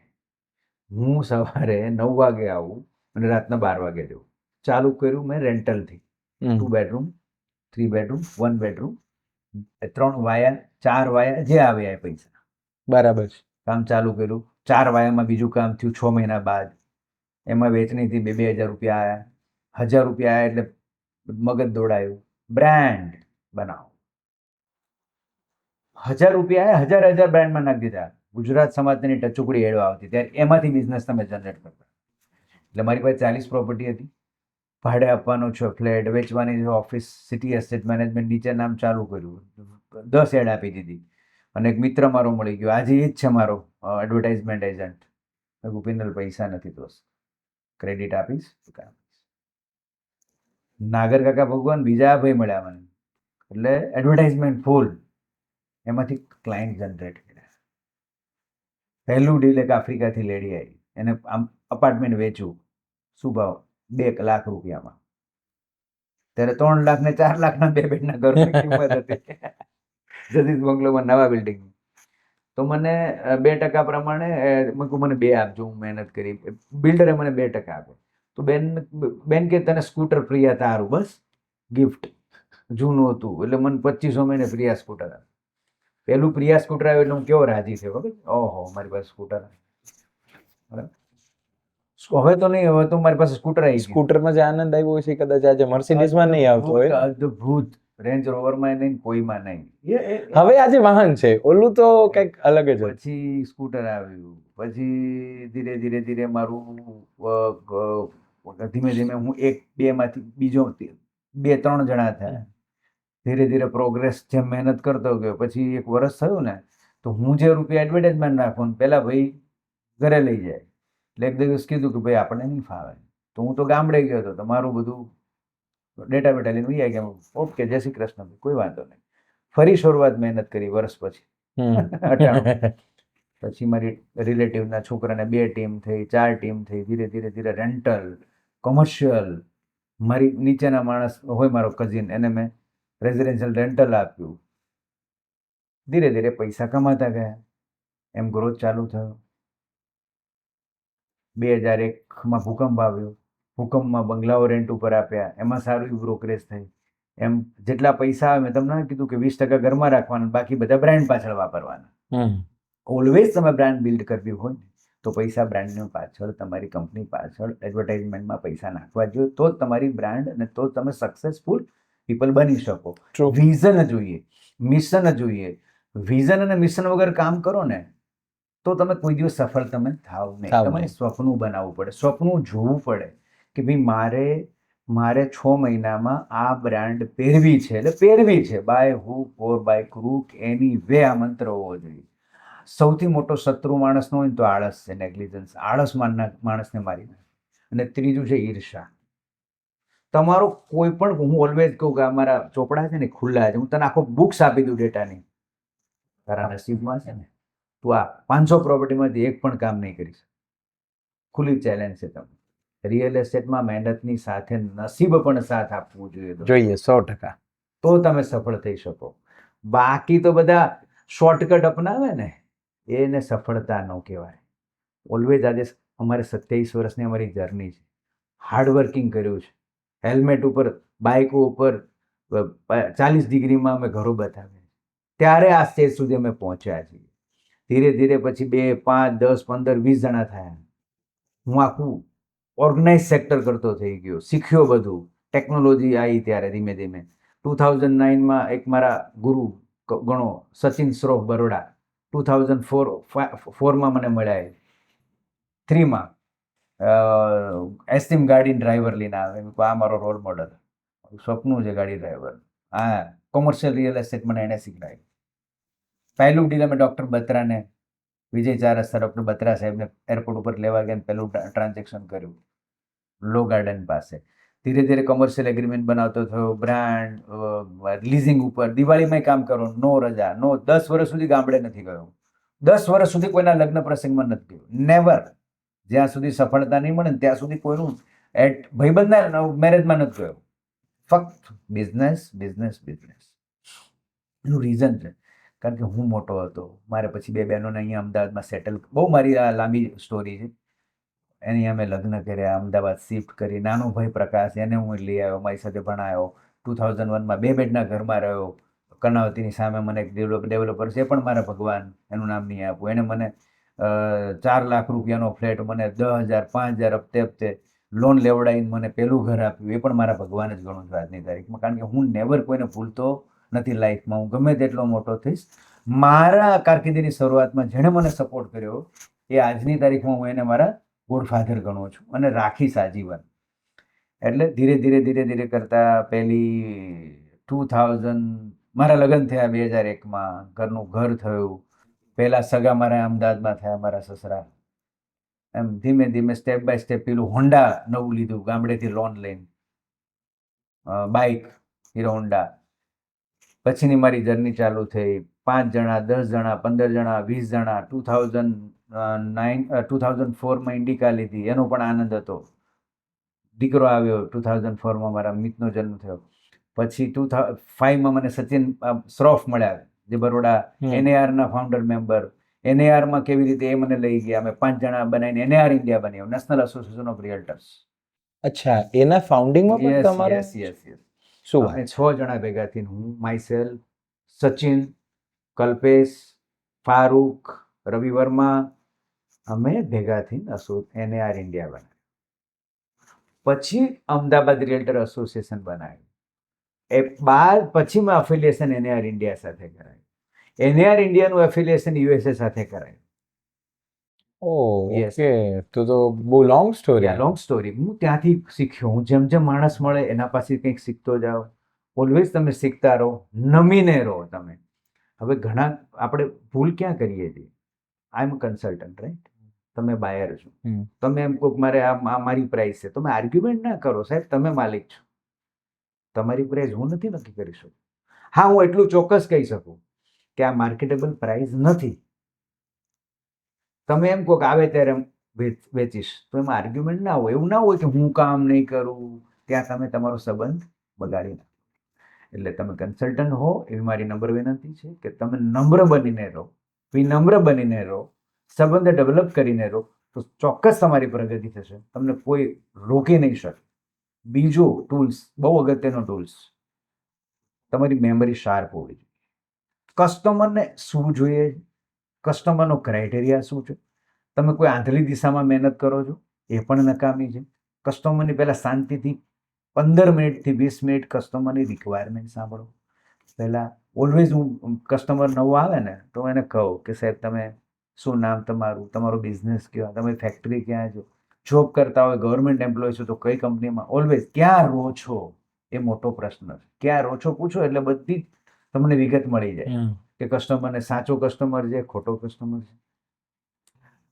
એટલે આ જર્નીની આપણે પાછી અગેન બેક ટુ જર્ની ઉપર આવી જઈએ તો એસોસિએશન બનાવ્યા પછી પહેલો આપણે 2011માં મેં જ્યારે એસોસિએશન બનાવ્યું ને ત્યારે હું ટોપ જે નંબર 1 હતા ને, જે એ ભાઈ પાસે ગયું, સાહેબ તમે પ્રેસિડેન્ટ બનો.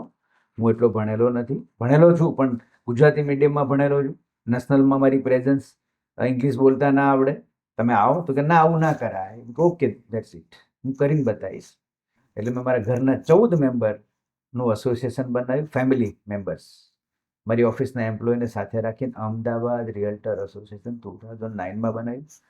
ફાઉન્ડર પ્રેસિડેન્ટ 10 વર્ષ હું પ્રેસિડેન્ટ રહ્યો કોન્સ્ટન્ટલી. ધીરે ધીરે 50 મેમ્બર થયા, 60 મેમ્બર થયા. 2011માં 100 મેમ્બર થયા. 2011માં આપણે ગ્રાન્ડ ભગવતીમાં વાઇબ્રન્ટ રિયલ્ટરનો રોડ શો કર્યો. એમાં ચીફ ગેસ્ટ માર્કસ વેલીને બોલાવ્યો યુએસએથી. એ આખું બધા જ મીડિયા કવરેજ, પ્રેસ કવરેજ. આ પહેલી વખત અમે જે ગુજરાતમાં પહેલો રોડ શો આવો હશે. પછી બુક લોન્ચ કરી, બ્રોકરની ડિરેક્ટરી લોન્ચ કરી એ વખતે 2012માં. તો ઘણા બધા કામ કર્યા, આમાં માટે બહુ ભોગ આપ્યો. ત્યારે એસોસિએશનમાં અત્યારે 400 મેમ્બર્સ. જે શરૂઆત તો કોઈ માણસે કરવી પડે. કરવી જ પડે. બધા NAR ઇન્ડિયામાં વાઇસ પ્રેસિડેન્ટ હતો હું 2 વર્ષ. ઘણી બધી પોસ્ટોમાં હું રહ્યો. 38 GB એટેન્ડ કરી મેં. તો ઘણા બધા નવા મિત્રો મળ્યા. NARમાં ગયા પછી ઘણા બધા પેન ઇન્ડિયા કામ કરવાનો મોકો મળ્યો. ઘણા સાથે ફેમિલી બોન્ડિંગ થયું. તો નવા લોકો મળ્યા. તો નવા લોકોની એક્સપર્ટાઇઝનો આપણે લાભ લીધો કે એ શું કરે છે, એ સિસ્ટમનું ઇમ્પ્લિમેન્ટેશન કેવી રીતે કરે છે. સિસ્ટમ તો તમે જાણતા હો છો, પણ એનો ત્વરિત અમલ કરવો ને એ બહુ મોટી વસ્તુ, બહુ મોટી વાત છે. અને સતત તમારે કામ કરતા રહેવું પડે છે. તમે એવું ના વિચારો કે ભાઈ મારી પાસે ફોર એક્ઝામ્પલ ફોર્ચ્યુનર આવી ગઈ તો આગળની નેક્સ્ટનું શું. તો તમારે એવી વિચારધારા બનાવવી પડે છે. એટલે ધીરે ધીરે કરતાં આપણે 2009, 10, 11, 12 ધીરે ધીરે મેં 2007માં હું લેન્ડના બિઝનેસમાં આવ્યો. નવી ઓફિસો, બોપલ ઓફિસ બનાવી, ગોતા, ચાંદખેડા, મણિનગર. પછી 2014માં સિરિલ કંપની બનાવી, પેન ઇન્ડિયા. અત્યારે 32 સિટીમાં અમારી પ્રેઝન્સ છે. કમર્શિયલ રિયલ એસ્ટેટ આખું બનાવ્યું અમે લોકોએ, કે જેમાં તમારે અહીંથી કલકત્તામાં જગ્યા લેવી હોય તો અમારી જ ઓફિસ, પ્રાઇવેટ લિમિટેડ કંપની બનાવી. એમાં 8 ડાયરેક્ટરો છીએ અમે. તો આજે નેશનલ લેવલ ઉપર અમારી પ્રેઝન્સ છે. તો તમારે સતત સન્ડેના પણ કામ કરતા રહેવું પડે છે. અને આજે ધીરે ધીરે અમે ઇન્ડસ્ટ્રીયલ વર્ટિકલમાં પણ સારું કામ કરીએ છીએ. બધા જ વર્ટિકલમાં કામ કરનારી મલ્ટિપલ ઓફિસ હોય ને તો એકમાત્ર સિટી એસ્ટેટ મેનેજમેન્ટ છે. છેલ્લા 18 વર્ષથી, 27 વર્ષ તો થયા, પણ ત્યારે સિંગલ બ્રાન્ચ હતી. 2004 પછીનો 2008 પછી અમે જે ગ્રોથ કર્યો, હજુ સ્ટીલ ઓફિસ ચાલુ છે, સ્ટીલ મારું મોનિટરિંગ છે. એટલે તમારે સતત મહેનત કરતી રહેવી પડે, તો જ તમે સક્સેસફુલ પર્સન બની શકો. પછી ધીરે ધીરે સોશિયલ મોટા થાવ એમ સોશિયલ રિસ્પોન્સિબિલિટી પણ વધે. તમે સમાજ પણ તમારી પાસે યોગદાન માંગતી હોય છે, તો તમારે એમાં પણ તમારે યોગદાન આપવું જોઈએ. આજે મેં તમને વાત કરી કે આજે 400 થી 500 રિયલ્ટર મારી ઓફિસમાં તૈયાર થઈને પોતાનું ઘર ચલાવે છે. એની મને ઉર્જા મળે છે. તમે સમજો, એવું ના વિચારો કે તમારો કોમ્પિટિટર બને છે. નેવર. તમારા નસીબમાં હોય એટલું જ તમને મળે છે. એનાથી વધારે તમને ક્યારે મળતું નથી. મહેનત તો બધા કરે છે. મારી સાથેના કેટલા લોકો છે કે જે મારાથી સિનિયર પણ હતા, એ ત્યાંના ત્યાં જ છે. ભગવાન છે ને એ બધાને બધું નથી આપતા ઓલવેઝ. એટલે તમે ભગવાનનો ઓલવેઝ તમે આભાર માનો કે જીવનમાં એક ચોખ્ઠું ખાલી રાખે ભગવાન. યસ. એટલે તમે ઓલવેઝ રિલેશનમાં બિલીવ કરો. 100%ની વાત. બરાબર છે. રિલેશન તમને મહાન બનાવે છે. એક એક્ઝામ્પલ આપી દઉં વચ્ચે તમને. એક નાનો છોકરો મારી પાસે 1999માં એક ઘર લેવા આવે છે. એટલે સ્ટુડન્ટ હતો. એટલે હું પ્રોફાઇલ પૂછી લઉં ઓલવેઝ. મેં ના કીધું ઓલવેઝ એની સાથે પ્રોફાઇલ પૂછું, ચર્ચા કરું. બેટા શું કરે છે, ફાધર શું કરે છે, મધર શું કરે છે, બાય પ્રોફેશન શું છે તારા ફાધર? તો કે શિપિંગનો બિઝનેસ છે. એ શિપિંગના બિઝનેસ વાળો છોકરો મોટો થાય છે, બોન્ડિંગ થઈ ગયું છે. ઘણા છોકરા MLA છે મારા, જે સ્ટુડન્ટને આપેલું છે. એ મને આજે કામ લાગે છે. પ્રવીણભાઈ મને ઘર અપાયું, ટિફિન પણ આપતા હતા, મને જમાડતા. રિલેશન બિલ્ડ કરો. એ જ છોકરાએ મને 2007માં જે બિકાનેરવાલા ડીલ છે, શિવાલિકનું આખું બિલ્ડિંગ મેં ડીલ કરેલું, એ છોકરાના રેફરન્સથી છોકરો મોટો થયો, બિઝનેસમાં આવે છે. બિકાનેરવાલા સ્વીટ એન્ડ નમકીન ઇન્ડિયાની લાર્જેસ્ટ કંપની છે. એને આખું ટ્રાન્ઝેક્શન આપણે એક નાના રેફરન્સથી કરેલું છે. બરાબર છે. એટલે નાનામાં નાનો રેફરન્સ છે ને તમને, એ મોટા કામો તમને અપાવી જાય છે. એટલે લોકોને તમારે વિચારવું પડે છે. જોરદાર. Yes. Next. Pravinbhai, real estate સિવાય બીજું શું કરે? અત્યારે તો મારું 27 વર્ષથી એક જ profession. Only real estate realtor. એનાથી વિશેષ કશું નહીં. સમાજ સેવા જેમ ટ્રસ્ટી છું, સરદાર ધામમાં ટ્રસ્ટી છું, અન્નપૂર્ણા ધામમાં ટ્રસ્ટી છું, ઘણી બધી સંસ્થાઓ સાથે નાના મોટા કામોમાં જોડાયેલો છું. સેવાકીય પ્રવૃત્તિ કરતા રહેતા હોય છે. ફોકસ ખાલી રિયલ્ટર માટે જ છે અને ભગવાને મને, હું બહુ ભગવાનનો આભાર માનું છું કે મને રિયલ્ટર બનાવ્યો. રિયલ્ટર પાસે એક નેટવર્કિંગનો નેક્સ્ટ લેવલનો એક્સેસ હોય.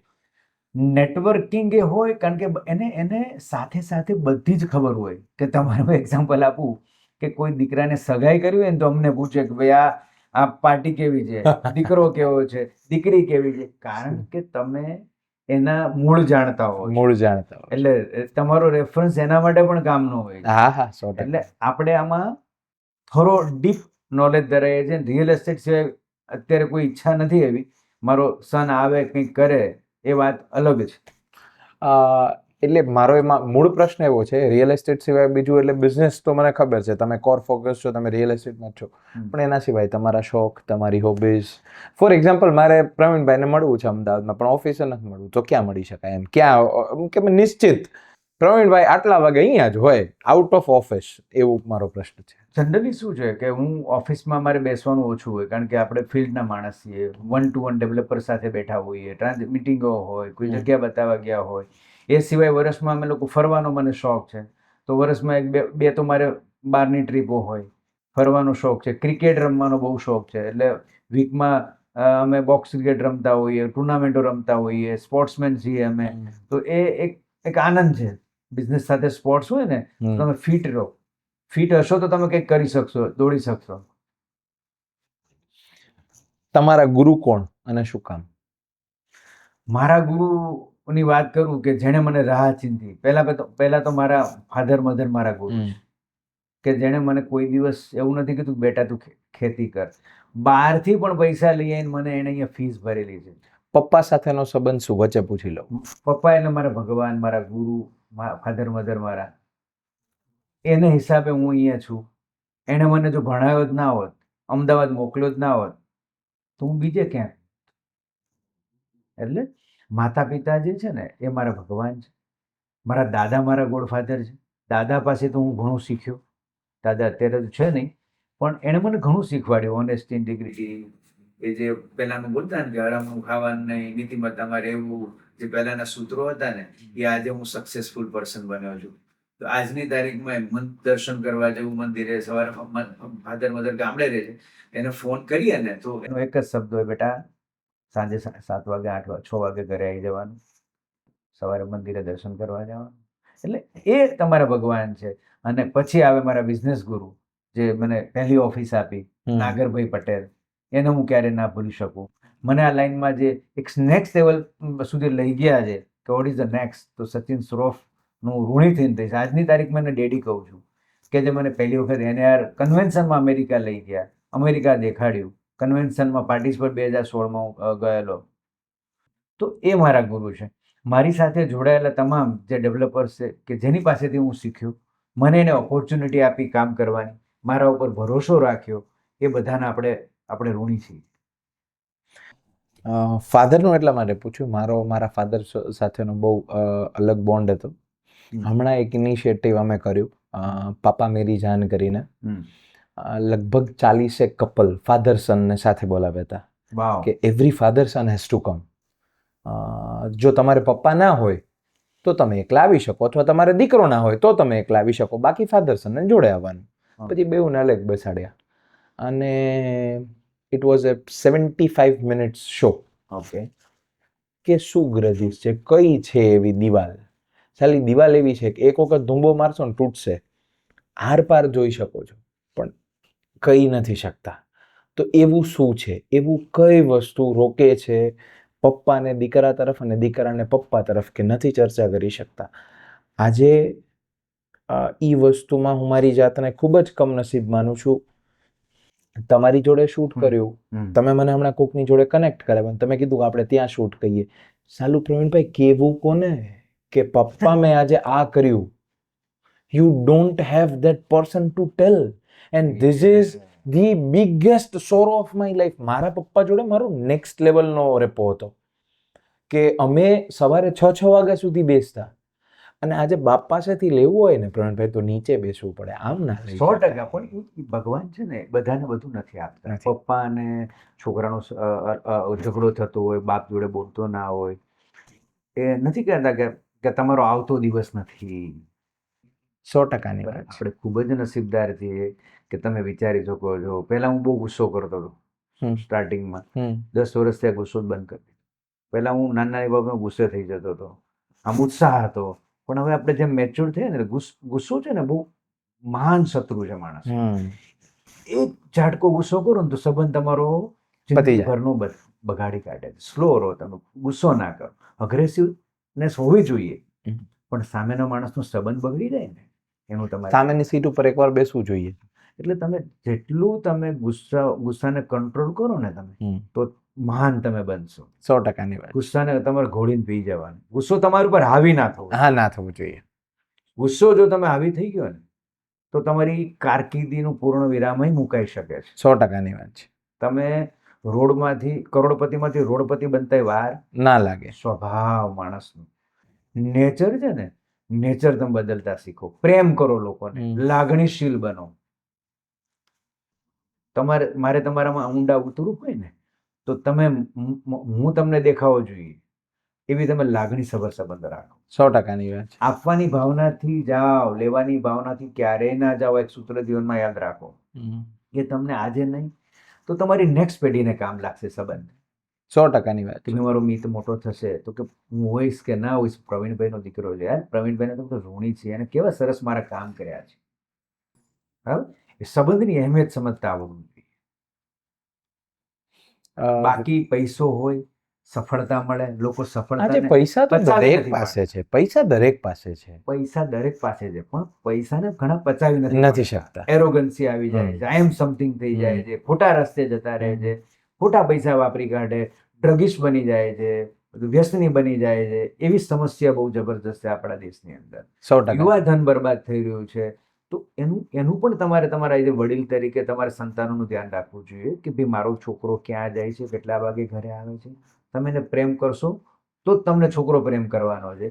પણ આજના સમયમાં ઝડપી યુગમાં ફાધર પાસે પૈસા કમાવાની આંધળી દોટ મૂકી છે, એટલે ફેમિલીને સંતાનોને ભૂલી ગયો છે. ભૂલી ગયો છે. એ પણ સાથે રાખવું જોઈએ કે આપણે આપણા બાળકોને આપણે પ્રેમ કરવાનો છે, પરિવારને પ્રેમ કરવાનો છે, તો જ તમે સફળતાના શિખરો સર કરી શકશો. હા, મારી વાત હું એક પૂરી કરી લઉં તો એની અંદર આખી જર્ની બતાવી અને છેલ્લે એમાં સર્ટેન વિડીયોઝ હતા અને છેલ્લે ફાધર સન બધા અલગ અલગ બેઠા હતા. એટલે દેન વી ટોલ્ડ કે ભાઈ આપણે આજે આ દીવારને છે ને તોડીએ. આ રૂમ વર્લ્ડમાં નહીં હોય જ્યારે બાપ દીકરો છે ને એકબીજાને હગ કરે કે પપ્પા આઈ લવ યુ, સાલું કહી લો. આ પાછી ક્ષણ નહીં મળે. અને જે પ્રવીણભાઈ લોકો એકબીજાને ફાધરને હગ કરી ઓછામાં ઓછું ઇવેન્ટ કરેલું. આખી ઇવેન્ટ કરી. હમણાં તમને એનો વિડીયો બતાવું.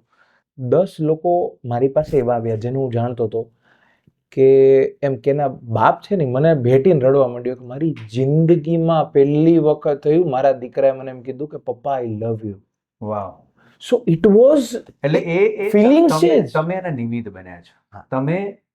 તમે જોડ્યા છે, વર્ષો જૂના આબોલા તોડ્યા છે. એ તમારું આ તમારી વિચારધારા છે કે ભાઈ આ મારે આવું કાર્ય કરવું છે. જેમ પોપટલાલ કામ કરી રહ્યા છે. હા, પોપટલાલ જે કામ કરે છે ને એ હું ઘણી વખત એના વિડીયો જોતો હોઉં છું. અદ્ભુત કામ કરે છે કે જે રખડતા હોય, માનસિક રોગી હોય, એને નવડાવે ધોવડાવે છે, એને માણસ બનાવે છે, એને ખાવા પીવાનો પૌષ્ટિક આહાર આપે છે, આશ્રમ સરસ મજાનો બનાવ્યો છે. એટલે માનવ ધર્મ છે ને શ્રેષ્ઠ ધર્મ. શ્રેષ્ઠ ધર્મ. કે તમે ખોટી દિશામાં જઈ રહ્યા હોય, મિત્ર કોને કહેવાય કે તમે ખોટી દિશામાં મિત્ર જઈ રહ્યો હોય ને એને સાચી દિશા બતાવે ને એને મિત્ર કહેવાય.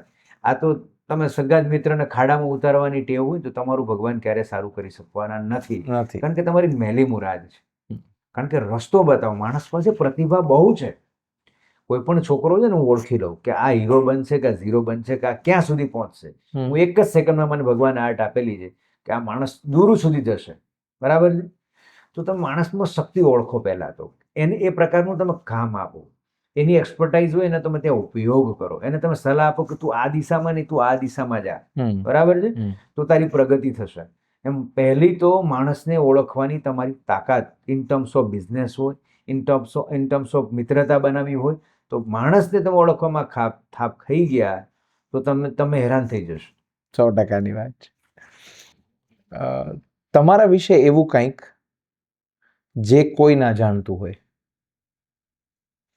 મારું એવું કોઈ છે જ નહીં. હું ઓપન છું, ઓપન હાર્ટ છે, ઓપન કિતાબવાળો માણસ છું. મારા વિશે બધા જ જાણે, કોઈ પાસવર્ડ નથી મારી લાઈફમાં. તમારી પ્રગતિમાં તમારા પરિવારનો, તમારા વાઈફ, તમારા છોકરાઓ, તમારા માતા પિતાનો, તો તમે કહ્યું તમારી સિસ્ટર્સ, તમારા બ્રધર્સ, એનો શું ફાળો રહ્યો? મારો પરિવારનો મને ખૂબ જ સહયોગ રહ્યો. કારણ કે જ્યારે હું અમદાવાદ ભણતો હતો, મારી 2 બહેનો દાડીએ જતી હતી ગામમાં, કે 200 રૂપિયાનું ખેતરકામ કરતી હતી. એટલે એનો તો ખૂબ જ ફાળો છે. મારા ફાધર મધર, મારા પરિવાર, મારી વાઈફ તો જો કે અમદાવાદની જ છે, ગામડામાં રહી નથી, એનોય ખૂબ જ ફાળો છે. કે એ સિટીમાં રહેતી હતી ને અમારા ગામડાથી આવ્યા તો એને સાચવા, મોટા કર્યા, લગ્ન પ્રસંગો, છોકરા અમે જોવા જતા હતા, કન્યાદાન કર્યું, લગ્નો કર્યા. હું 20 વર્ષનો થયો એટલે ફાધર ઉપર 0 રિસ્પોન્સિબિલિટી, બધું જ મેં કર્યું. એટલે મને ગર્વ છે અને મારો પરિવાર મારી સાથે છે. તમારા જીવનનો પર્પસ અથવા ગોલ શું છે? જીવનનો ગોલ સામાજિક કાર્ય કરવા, જેનામાં જે છોકરાઓમાં કેપેસિટી છે એને મોટો કરીને આગળ વધારવો, પ્રેરણા આપવી, સારા લોકો સાથે દોસ્તી કરવી, સારું નવું શીખવું જીવનમાં. જે ગામડાના છોકરાઓ છે જે એજ્યુકેશનમાં વીક છે એની ફીસ મારે ભરવી, એને આગળ લાવવા. બરાબર. મારા પહેલાં તો હું છે ને વસુધૈવમ કુટુંબમમાં માનું છું, મોદી સાહેબની જેમ, કે કર ભલા તો હોગા. પહેલાં તમારો પરિવાર દુઃખી હશે, તમારો પરિવાર પાછળ હશે, તો તમને મજા નહીં આવે. એમ મેં હું ભૂલી ગયો તમને કહેતા, મેં મારા મામા, કાકા, માસી, ફઈ, ફુવા, હું અમદાવાદમાં પહેલો માણસ આવ્યો હતો. પછી એ લોકો આવ્યા, બધા જ આજ વેલ ટુ ડુ છે, બધાના ઘર થઈ ગયા છે, પોતાની ગાડીઓ છે. આજે ખૂબ જ મને યાદ કરે છે કે પ્રવીણભાઈ આગળ વધ્યા તો આખા સમાજને એને આગળ વધાર્યો, કુટુંબને આગળ વધાર્યો, ગામડામાં. એટલે પહેલાં વસુધૈવ કુટુંબમ. તમારો પરિવાર દુઃખી હશે, તમે મોટા ટોચ ઉપર હોય ને તમારો ભાઈ, કઝિન કે નાનો હશે ને, એ આપણને ગમશે નહીં. એને મોટો કરો તમે, ભલે તમારાથી આગળ નીકળે તો તમને પ્રાઉડ ફીલ થવું જોઈએ. એવી તમારી શુદ્ધ ભાવના હોવી જોઈએ. તમે આમ કોમ્પિટિશન એવી કરો બેટા તું આગળ વધ મારથી, એવો જીગરો જોઈએ. તમે જોઈ નથી શકતા પ્રગતિ કોઈની, તો એને હું એને જીવનમાં સક્સેસફુલ માણસ માનતો નથી. તમારા બિઝનેસ વિશેની મારે થોડી વાત કરવી છે હવે.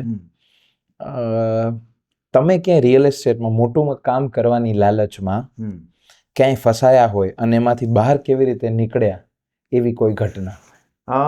હું છે ને ઓલવેઝ ચેલેન્જિંગ જોબ લેતો હોઉં છું. જેવી કે ઘણા કે અઘરો માણસ છે, હું એને પહેલાં પકડું કે આની જોડે કામ ના કરે એમ, તે હું પહેલો કામ કરું. ફસાવાની વાત રહી, મેં શું કીધું કે તમારું ઓપન હાર્ડ હોય ને તો ત્યારે ભગવાન તમને ફસાવા ના દે, બહાર કાઢ નાખે. એટલે જીવનમાં ક્યારેય ભગવાન કસોટી તો લેતો હોય બિઝનેસની અંદર, પણ નીકળવાની ક્ષમતા તમારે હોસલા બુલંદ રાખવાનો. સાચી નીતિ મેં ના કીધી તો હશે ને તો ભગવાન તમને બહાર કાઢી નાખશે. અપ્સ એન્ડ ડાઉન તો લાઈફમાં આવ્યા કરે, બરાબર. એનો સામનો કરતા તમે શીખો. સામનો કરશો ને તમે તો તમને શીખવા મળશે કે એળે નથી જતું. ટફ જોબની વાત કરીએ તો ટફ જોબ તો લાઈફ જ ટફ છે યાર. લાઈફ જ ટફ છે. ઇઝી લાઈફ જીવી તો નોકરી કરો 50,000માં, લાખ રૂપિયામાં, 2 લાખ રૂપિયામાં, કે ભાઈ શનિ રવિ આરામ કરો. કંઈક તમને જીવનમાં પામવું છે, મેળવવું છે, તો તમે ચેલેન્જનો સામનો કરતા શીખો. ખૂબ સાચી વાત છે.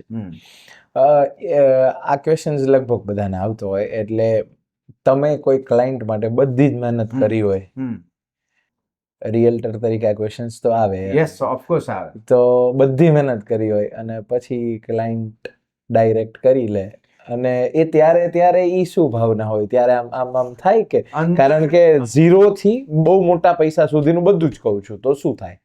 ભૂલી જવાનું. કર્મ ક્યારે છોડતો નથી માણસને. મહેનત તમે કરી છે ને, સાચા દિલથી કરી છે, તમારી બ્રોકરેજ નહીં આપે, કોઈ વાંધો નહીં. એવા ઘણા બધા ઇન્સિડન્ટ બન્યા છે. હું વચ્ચે પૂછી લઉં આજ પ્રશ્નમાં, તમે જેટલી નરમાશથી બોલ્યા કે ભૂલી જવાનું, એટલી જ નરમાશથી પ્રવીણભાઈ ભૂલી શકે છે? 100% ભૂલી શકું. એનું રીઝન કહું છું. હું મારી એનર્જીમાં વેસ્ટ નથી કરતો. હું એની પાસે જાઉં, હા 6 મહિના સુધી રાહ જોઉં, નમસ્તે કરવા જાઓ, સાહેબ કરી આપો ને, મારી નીતિમત્તાના પૈસા છે, ઓનેસ્ટિગ્રિટીના પૈસા છે, કેમ નથી આપતા? નહીં આપું, થાય એ કરી લે. ઓકે સાહેબ, લેટ્સ બીજું કામ કરો. તમે એની ઉપર કાર્યવાહી કરશો, પોલીસ કેસ કરશો, એમાં તમારી એનર્જી વેસ્ટ થશે, તમે એમાં બીજા કામો નહીં કરી શકો. એટલે always B positive. Forget it. નવું કામ કરો, બીજી વખત નહીં કરો. એ સામેથી આવશે તમારી પાસે.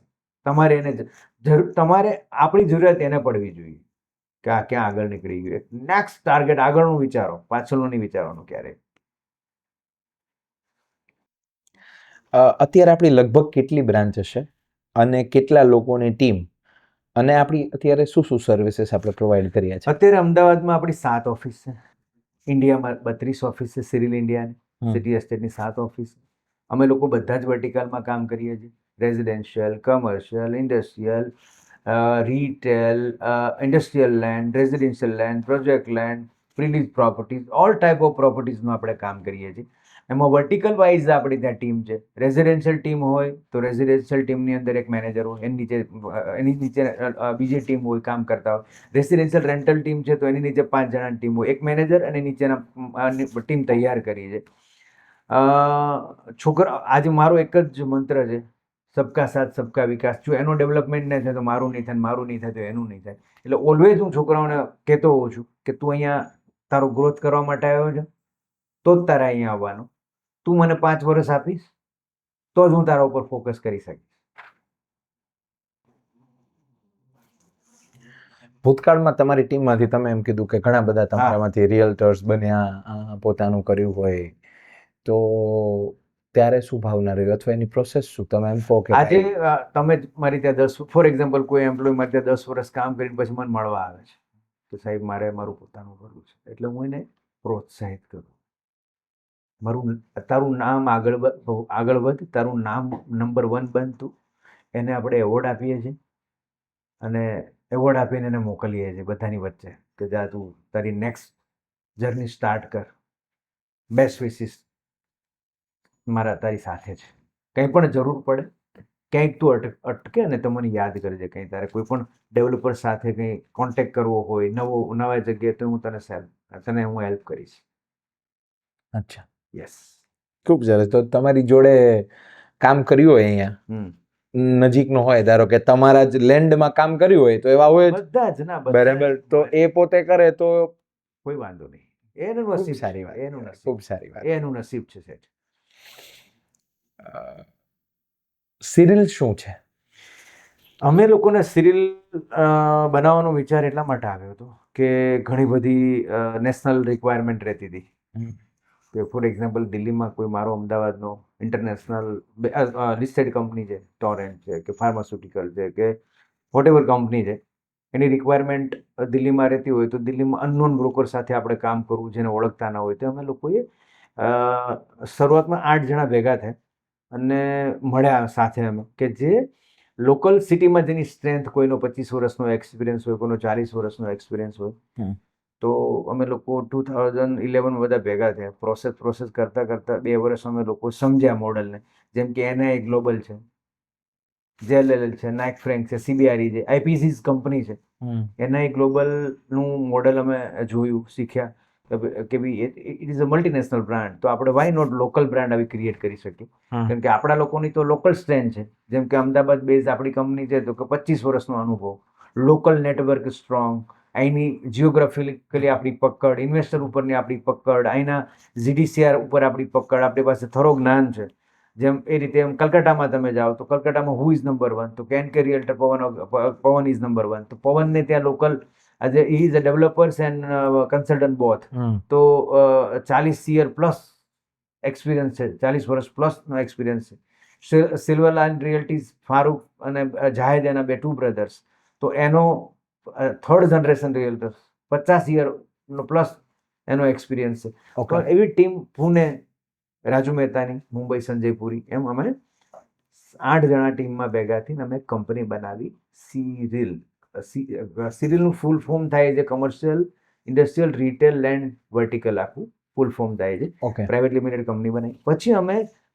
પછી અમે મેમ્બર બનાવ્યા એમ. ઓકે અત્યારે રાજકોટમાં પણ છે ને જતીન શાહભાઈ સાથે સિરિયલ મેમ્બર્સ. ઓકે તો અમે વર્ટિકલ વાઇઝ મેમ્બર બનાવીએ છીએ. કોઈ કમર્શિયલ એક્સપર્ટાઇઝ હોય, કોઈ રિટેલમાં જેની એક્સપર્ટાઇઝ હોય, એક્સપિરિયન્સ હોય 15 વર્ષ ઉપરનો, એન્યુઅલ એમાં ઇવેન્ટ કરતા હોઈએ છીએ. બિઝનેસ બોર્ડ મિટિંગ અમારી હોય છે, ડેવલપમેન્ટ બીડી મિટિંગ કરતા હોઈએ છીએ. તો આજે અમારા લગભગ 10 વર્ષ કમ્પ્લીટ થયા સિરિયલના. ખૂબ જ સારો બિઝનેસ, ખૂબ જ સારી બ્રાન્ડ બની છે. હવે એને આગળ જતા અમે વેલ્યુએશન ઉપર અમે એને વેલ્યુએશન ઉપર લઈ જઈએ છીએ. અમારા માર્કેટ રિપોર્ટ્સ અમારા 6 મહિનાના યરલી અમે માર્કેટ રિપોર્ટ બહાર પાડતા હોઈએ છીએ ઓકે 28 સિટીના, કે ભાઈ શું અમદાવાદમાં શું નવું થયું, ઇન્ડસ્ટ્રીયલ લેન્ડમાં શું કઈ બ્રાન્ડ આવી. તો આ બહુ યુઝફુલ રિયલ એસ્ટેટ પોર્ટફોલિયો અમે તૈયાર કર્યો છે સિરિયલ. ARA નો વિચાર ક્યાંથી આવ્યો? અમદાવાદ રિયલ્ટર એસોસિએશન મેં શું કીધું કે હું જ્યારે કોઈને મળવા ગયો ત્યારે મને એન્ટ્રી નહોતી મળતી, અનઓર્ગેનાઇઝ સેક્ટર હતું, લોકોમાં યુનાઇટેડ થઈને કામ નહોતા કરતા, ડેવલપર્સ બ્રોકરેજમાં સમજતા નહોતા. કે આજે વન અમ્બ્રેલા તમારે સ્ટ્રોંગ એસોસિએશન હોય ને તો તમારે સાથે મળીને તમે રજૂઆત કરો.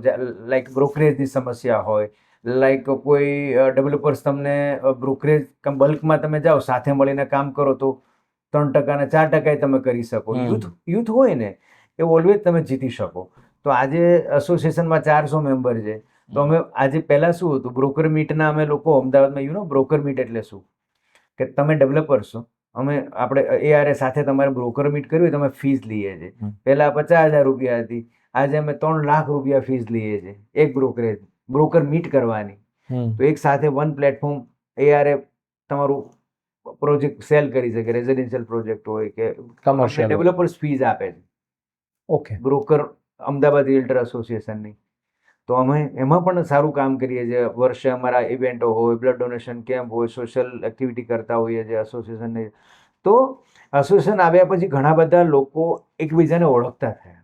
બરાબર. કેમ બીજી કોઈ મણિનગર વાળો છે તો આ બાજુ કામ ના કરતો હોય તો એને પણ એક ARA થકી નવી ઓપોર્ચ્યુનિટી મળે, શીખે નવું, અંદરો અંદર ઇન્ટર કનેક્ટ બિઝનેસ વધી જાય. તો બહુ બધા બેનિફિટ છે. બીજું, એવરી યર NARનું કન્વેન્શન થાય તો અહીંથી જે નવો માણસ હોય ત્યાં કન્વેન્શનનો લાભ મળે. પ્રોમિનન્ટ સ્પીકર હોય, બધા ગાઈડના હેડ હોય, બધા તો સારા સ્પીકરો. 2 દિવસનો ઇવેન્ટ હોય તો એને પણ નવું જાણવા મળે, શીખવા મળે. નેશનલ લેવલ ઉપર એ કામ કરી શકે. અત્યારે 32 કે 48 સિટીમાં NARનું પ્રેઝન્સ છે. તો કોઈ પણ નાનું કામ હોય, Bing ARA member, NAR member, તો તમે ત્યાં પણ કામ કરી શકો ઇઝીલી.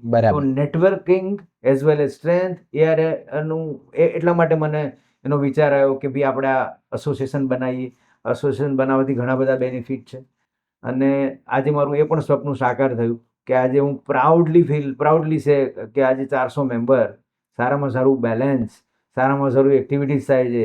ઇલેક્શન દર 2 વર્ષે થાય છે. પ્રોગ્રામ ફૂલ હોય છે 12 મહિનાના, જબરજસ્ત. તો બહુ સરસ કામ થાય છે આજે. એક બહુ ઇમ્પોર્ટન્ટ સવાલ, આ ખૂબ જ ઇમ્પોર્ટન્ટ છે અને વ્યુઅર્સને, રિયલ્ટર્સને બહુ કામ આવે એવો મુદ્દો છે. તમારી નેટવર્થ અત્યારે એવું પકડીએ કે તમારી નેટવર્થ 100 રૂપિયા છે, એમાંથી બ્રોકરેજનો ફાળો કેટલો, અને જે તમે બ્રોકરેજ કમાઈ અને ઇન્વેસ્ટ કર્યા છે એમાં જે ગ્રોથ થયો, કારણ કે એ તો ફોર એક્ઝામ્પલ તમે ગાડી વેચીને ઇન્વેસ્ટ કર્યો તો એ જ ગણાય, એટલે બ્રોકરેજને એમાં નથી ગણતા આપણે. ફોર એક્ઝામ્પલ તમારી 100 રૂપીસ છે, 100% છે, તો તમારી વેલ્થ ક્રિએશનમાં તમારા ઇન્વેસ્ટમેન્ટનો ફાળો કેટલો પર્સન્ટેજની વાત કરીએ ને તો તમે ફોર એક્ઝામ્પલ બ્રોકરેજ વર્ષે દાડે કમાતા હોય, એ તમે મેં શું કીધું કે આજે લોકો આપણી પાસે પૂછવા આવતા હોય તો આપણે તો આ કીડા છીએ આ લાઈનના, તો આપણે આપણી રીતે ઇન્વેસ્ટમેન્ટ કરતા રહેતા હોય, એ મલ્ટિપલ થાય. તો આજે ફોર એક્ઝામ્પલ મેં કીધું કે કમર્શિયલમાં ઇન્વેસ્ટમેન્ટ કરો કે લેન્ડમાં ઇન્વેસ્ટમેન્ટ કરો, એ તમે 5 વર્ષ કે 10 વર્ષ ભૂલી જાવ, એનું મલ્ટિપ્લિકેશન થવાનું. એટલે બંનેમાં ગ્રોથ. મારો પહેલો પ્રશ્ન એ જ હતો કે રિયલ્ટરે જે મને ગ્રોથ કરીને આપ્યું છે ને એ બધું આપણે જમીનમાં, આ બધું જમીન સાથે જ જોડાયેલા છીએ. બરાબર છે. બરાબર. રોટી કપડા ઓર મકાન, એમાં ક્યારેય મંદી આવવાની નથી. મંદી આવશે તો તમને ડેવલપર્સ ફોન કરશે કે ભાઈ 5% લઈ લે, મને બામાંથી મને છોડાઈ દે. બરાબર. તો આ નસીબદાર લોકોને જ આ બિઝનેસ મળે. બરાબર છે. એટલે આપણે રિયલ એસ્ટેટમાંથી બ્રોકરેજમાંથી કમાઈને જમીનમાં પૈસા ઇન્વેસ્ટમેન્ટ કરતા હોય ને બે ફાયદો થાય. પ્રવીણભાઈ, હવે ક્વેશ્ચન છે રિયલ્ટર માટે. હા, તમારા પ્રમાણે એક રિયલ્ટર શું છે? રિયલ્ટરની ડેફિનેશન આપું ને કે રિયલ્ટર એવી વ્યક્તિ છે કે કોઈ પણ માણસ પોતાનું ઘર લેતો હોય તો એને સ્વપ્નનું ઘર હોય. પહેલો માણસ મોટો થાય કે પહેલી નોકરી કરે, પહેલો પગાર આવે, ધીમે ધીમે ભાડાના ઘરમાં જાય તો રિયલ્ટરને યાદ કરશે. રિયલ્ટરને યાદ કરશે તો રિયલ્ટરને ઘર બનાવશે. રિયલ્ટર એને વાસ્તુવાળો નો પણ રેફરન્સ આપશે. રિયલ્ટર એને બધી એજન્સીના નંબર રિયલ્ટર જોડે તમને મળી જાય. રિયલ્ટર એ જ ભાઈ પાછો જો સારા રિલેશનની વાત કરી હતી, રિલેશન સારા હશે તો પાછો એને કહે છે કે ભાઈ તે મને ઘર રેન્ટ ઉપર અપાવ્યું, હવે મને તું વેચાણ અપાવી દે. પછી મોટો થશે તો બંગલો માટે આવશે, ફેક્ટરી માટે જગ્યા. એટલે રિયલ્ટર છે ને એ રિલેશન આખા માણસ મોટો થાય ને ત્યાં સુધી ચાલુ કરી અને છેક સુધી નાનામાં નાનો સંબંધ બાબત પૂછવાનું હોય ને તો રિયલ્ટર બહુ યુઝફુલ છે. In terms of vastu, in terms of plumber, in terms of પેન્ટવાળો, બધા સાથે રિયલ્ટરના સંબંધો હોય છે. તો એના માટે પણ ઉપયોગી છે. ઘરનું ઘર ખરીદવું એના માટે પણ ઉપયોગી છે. સામાજિક લેવલે પણ રિયલ્ટર કામનું છે. પ્લસ મારી દ્રષ્ટિએ હું વાત કરું તો રિયલ્ટર મને ભગવાન બનાવ્યો છે ને બિકોઝ ઓફ નાનામાં નાનો માણસ છે ને એ ઝીરો ઇન્વેસ્ટમેન્ટ, કોઈ રિસ્ક નહીં. જેટલું મહેનત કરો, જેટલો કન્વિન્સિંગ પાવર હોય તમારામાં, જેટલી યાદશક્તિ હોય એટલા તમે મોટા બની શકો. એટલે આ બિઝનેસ જેમ LIC તમે વેચો છો એમ તમારામાં ઘર વેચવાનું. તમે ગાડી લક્ઝરિયસ કોઈ શોરૂમમાં જોબ કરો છો, તમે મોટી મર્સિડીઝના શોરૂમમાં તમે જોબ કરો છો, એ તમે મર્સિડીઝ વેચો છો, એમ તમારે અહીંયા ઘર વેચવાનું છે. તો એમાં પણ તમારું કયું મોડલ જોઈએ છે, એમાં પણ તમારે સેકન્ડ હેન્ડ કાર આવે, નવું મોડલ આવે, એમ રિયલ એસ્ટેટમાં પણ રિસેલ આવે, નવું ઘર આવે, અપકમિંગ ઘર આવે. એવા ઘણા બધા ફેક્ટર ધ્યાનમાં રાખીને આ બ્રોકરેજના બિઝનેસમાં આપણે આવ્યા છીએ. તો હું ઓલવેઝ કહું છું કે રિયલ્ટરનો રોલ બહુ અગત્યનો છે અને બિંગ અ રિયલ્ટર બહુ નસીબદાર લોકો હોય ને એ જ બની શકે. રિયલ્ટર વાઇડ રોલ હોય, બહુ મોટો રોલ હોય છે રિયલ્ટર. આજના સમયમાં રિયલ્ટર માટેની સૌથી મોટી સમસ્યા શું છે? સમસ્યાની વાત કરીએ ને તો બ્રોકરેજની મોટી સમસ્યા છે કે વેલ એસ્ટાબ્લિશ ફર્મ હોય એને બહુ વાંધો નથી આવતો, પણ નાના બ્રોકર જે છે એને બ્રોકરેજમાં દબાઈ દેવામાં આવે છે, એને ટાઈમસર બ્રોકરેજ આપવામાં નથી આવતી. મોટી ચેલેન્જની વાત કરીએ ને, કોઈ ધારાધોરણ નથી ફીઝના કે ગવર્મેન્ટ તરફથી 2% આપવા, 4% આપવા, એવું કોઈ રૂલ્સ નથી. કાલ ઉઠીને કોઈ ક્લાયન્ટ મહેનત કરી હોય 6 મહિનાથી એમ કહી દે કે ભાઈ તને બ્રોકરેજ નથી આપવામાં આવે છે, તમે કશું એની ઉપર લીગલ એક્શન લઈ શકતા નથી. તો એક આ સમસ્યાને સરકારે દૂર કરવી જોઈએ કે ભાઈ ફી સ્ટ્રક્ચર નક્કી થવું જોઈએ. તમે રેરા તો આવી ગયું, ચલો તો રેરા આવી ગયું તો એ રેરાનો પ્રોબ્લેમ આપણા ક્લાયન્ટનો હતો કે ભાઈ કસ્ટમરને કોઈ છેતરપિંડીનો ભોગ ના બને, ડેવલપર્સે ધ્યાનમાં રાખવું, ઓન ટાઈમ પજેશન આપવું, રેરા પછી બુકિંગ ચાલુ કરવું, એ બધી સમસ્યાઓ તો દૂર થઈ ગઈ. પણ મોટી ચેલેન્જ છે અમારી ફીઝનો. કોઈ ધારાધોરણ નથી અમારા બ્રોકરેજ માટેના. તો એ સરકારે એને તાત્કાલિક ધોરણે લાવવા જોઈએ. એવી અમારા NAR ઇન્ડિયાએ પણ રજૂઆત ઘણી બધી કરી છે, ઘણા ઈમેલ કર્યા છે કેન્દ્રમાં.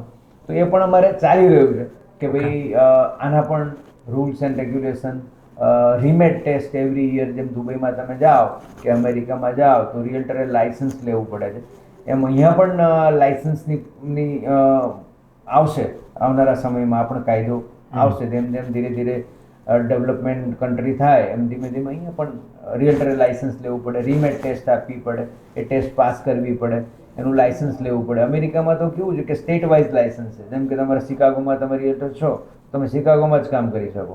અચ્છા. યસ, તમારે આ બાજુ કેલિફોર્નિયા બાજુ કે ફિનિક્સ બાજુ કે એ બાજુ કામ કરવું હોય તો તમારે ત્યાંના બીજા એજન્ટ, સબ એજન્ટને રેફરલ આપવો પડે, રેફરલ ફીસ તમને મળે. ઓકે. યસ. તમારા પ્રમાણે રિયલ્ટરે કઈ કઈ ભૂલ ના કરવી જોઈએ? રિયલ્ટરે એન્ડ યુઝર હોય કે ઇન્વેસ્ટર હોય, એને સાચી ગાઈડલાઈન આપવી જોઈએ, સાચી પ્રોજેક્ટ વિશેની માહિતી આપવી જોઈએ. કોઈ અંધારામાં રહીને કામ કસ્ટમરનું ના કરવું જોઈએ. રિયલ્ટર પોતાની ફોર એક્ઝામ્પલ 1% ફી કે 2% ફી માટે સામેના માણસની ને દગો ના દેવો જોઈએ. એને સાચી દિશા આપવી જોઈએ કે ભાઈ આ પ્રોજેક્ટ છે એ ઇન્વેસ્ટમેન્ટ કરવાને લાયક છે. ખોટું કમિટમેન્ટ ના આપવું જોઈએ કે જેવું કે ભાઈ આ પ્રોજેક્ટ છે તો આ પ્રોજેક્ટમાં તમે એટલું કરો તો એટલા પૈસા આપણા હાથમાં નથી. ખોટું કમિટમેન્ટ ક્યારેય ના આપવું. માર્કેટ ઉપર ડિપેન્ડન્ટ છે કે ભાઈ કાલે ઇકોનોમી દેશની આ છે તો કાલે આ પણ થાય. રિયલ એસ્ટેટ કોલેપ્સ પણ થઈ જાય, ભાવ ઘટી પણ જાય. તો એવી કોઈ જવાબદારી ના લેવી જોઈએ કન્સલ્ટન્ટે કે ભાઈ હું આમ જ કરીને આપીશ, એટલા પૈસાનો હું ફાયદો કરી આપીશ. કોઈને ગેરમાર્ગે ના દોરવા. ટોકન લીધા પછી તમે 1-to-1 ક્લાયન્ટ મીટિંગ કરાવો. રિસ્પોન્સિબિલિટી છે પેમેન્ટની, તો પેમેન્ટની રિસ્પોન્સિબિલિટીમાં તમે બાયર એન્ડ સેલરને તમે ભેગા કરો. ઓલવેઝ તમે તમારા ખંભા ઉપર જવાબદારી ના લો. તમે પોતે જાતે મીટિંગ ના કરો કે ભાઈ હું જ મીટિંગ કરીશ, મારી જવાબદારી. તો કાલ ઉઠીને કંઈ પ્રોબ્લેમ થયો, પૈસા તમે કોકના વાપરી નાખ્યા, તો સામેની તમારી રેપ્યુટેશનનો સવાલ છે, તમે પેમેન્ટ આપી નથી શકતા. તો એવી સમસ્યા બજારમાં ઘણા બધા કન્સલ્ટન્ટ રોંગ પ્રેક્ટિસ કરતા હોય છે, પણ એ પ્રેક્ટિસ કરવી ના જોઈએ. અને જો રોંગ પ્રેક્ટિસ કરે છે તો એને એને એને લાંબુ 2 વર્ષમાં કે 3 વર્ષમાં એ બ્રોકર ખતમ થઈ જશે. તો રોંગ પ્રેક્ટિસ ના કરવી જોઈએ મારી રીતે. પ્રવીણભાઈ, છેલ્લો તબક્કો, રેપિડ ફાયર રાઉન્ડ. એક વર્ડમાં ઓર એક લાઇનમાં તમારે જવાબ આપવાનો Yes. છે. અમુક ઓપ્શન્સ હશે કે આ કે આ, એમાં કોઈ પણ એક એમ. સો અમદાવાદ ઇન વન વર્ડ, એક શબ્દમાં અમદાવાદ. અમદાવાદ આપણું અને આગવું અમદાવાદ છે. અમદાવાદ ની વાત કરીએ તો રહેવા માટેનું બેસ્ટ સિટી છે અમદાવાદ. કનેક્ટિવિટીની દ્રષ્ટિએ, એજ્યુકેશનની દ્રષ્ટિએ, સેફ સિટીની દ્રષ્ટિએ નંબર 1. એની કોઈ બીટ ના કરી શકે. પ્રવીણભાઈ, એક શબ્દમાં.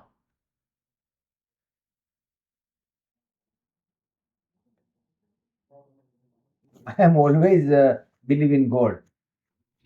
અ, તમારા inspiration. Always Ratan Tata. Father.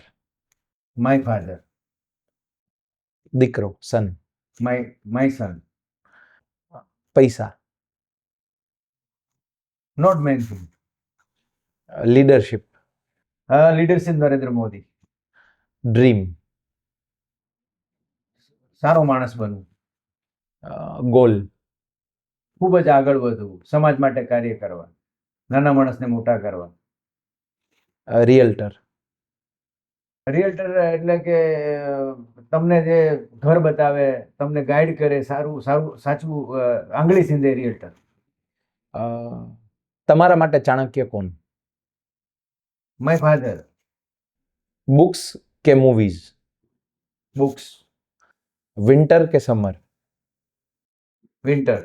Sunrise કે સનસેટ? બોથ. રિસ્કી ઇન્વેસ્ટમેન્ટ કે safe investment? Safe. Market research કે ગટ્સ? ગટ્સ. સિટી લાઈફ કે વિલેજ લાઈફ?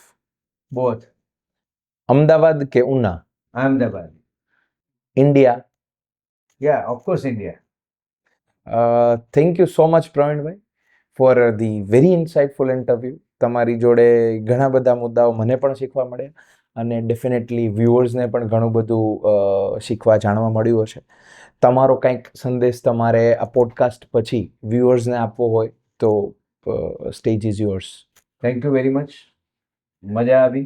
તમે પણ ઘણા બધા મહાન લોકોના ઇન્ટરવ્યૂ લીધા, ખૂબ ગમ્યું. તમને પણ ઇન્ટરવ્યૂ લઈને પ્રેરણા મળતી હશે. 100%. Thank you very much. Thank you, friends. So it was Praveen Bhai Bavadia of City Management with us. Thank you for watching us. Stay tuned for more episodes.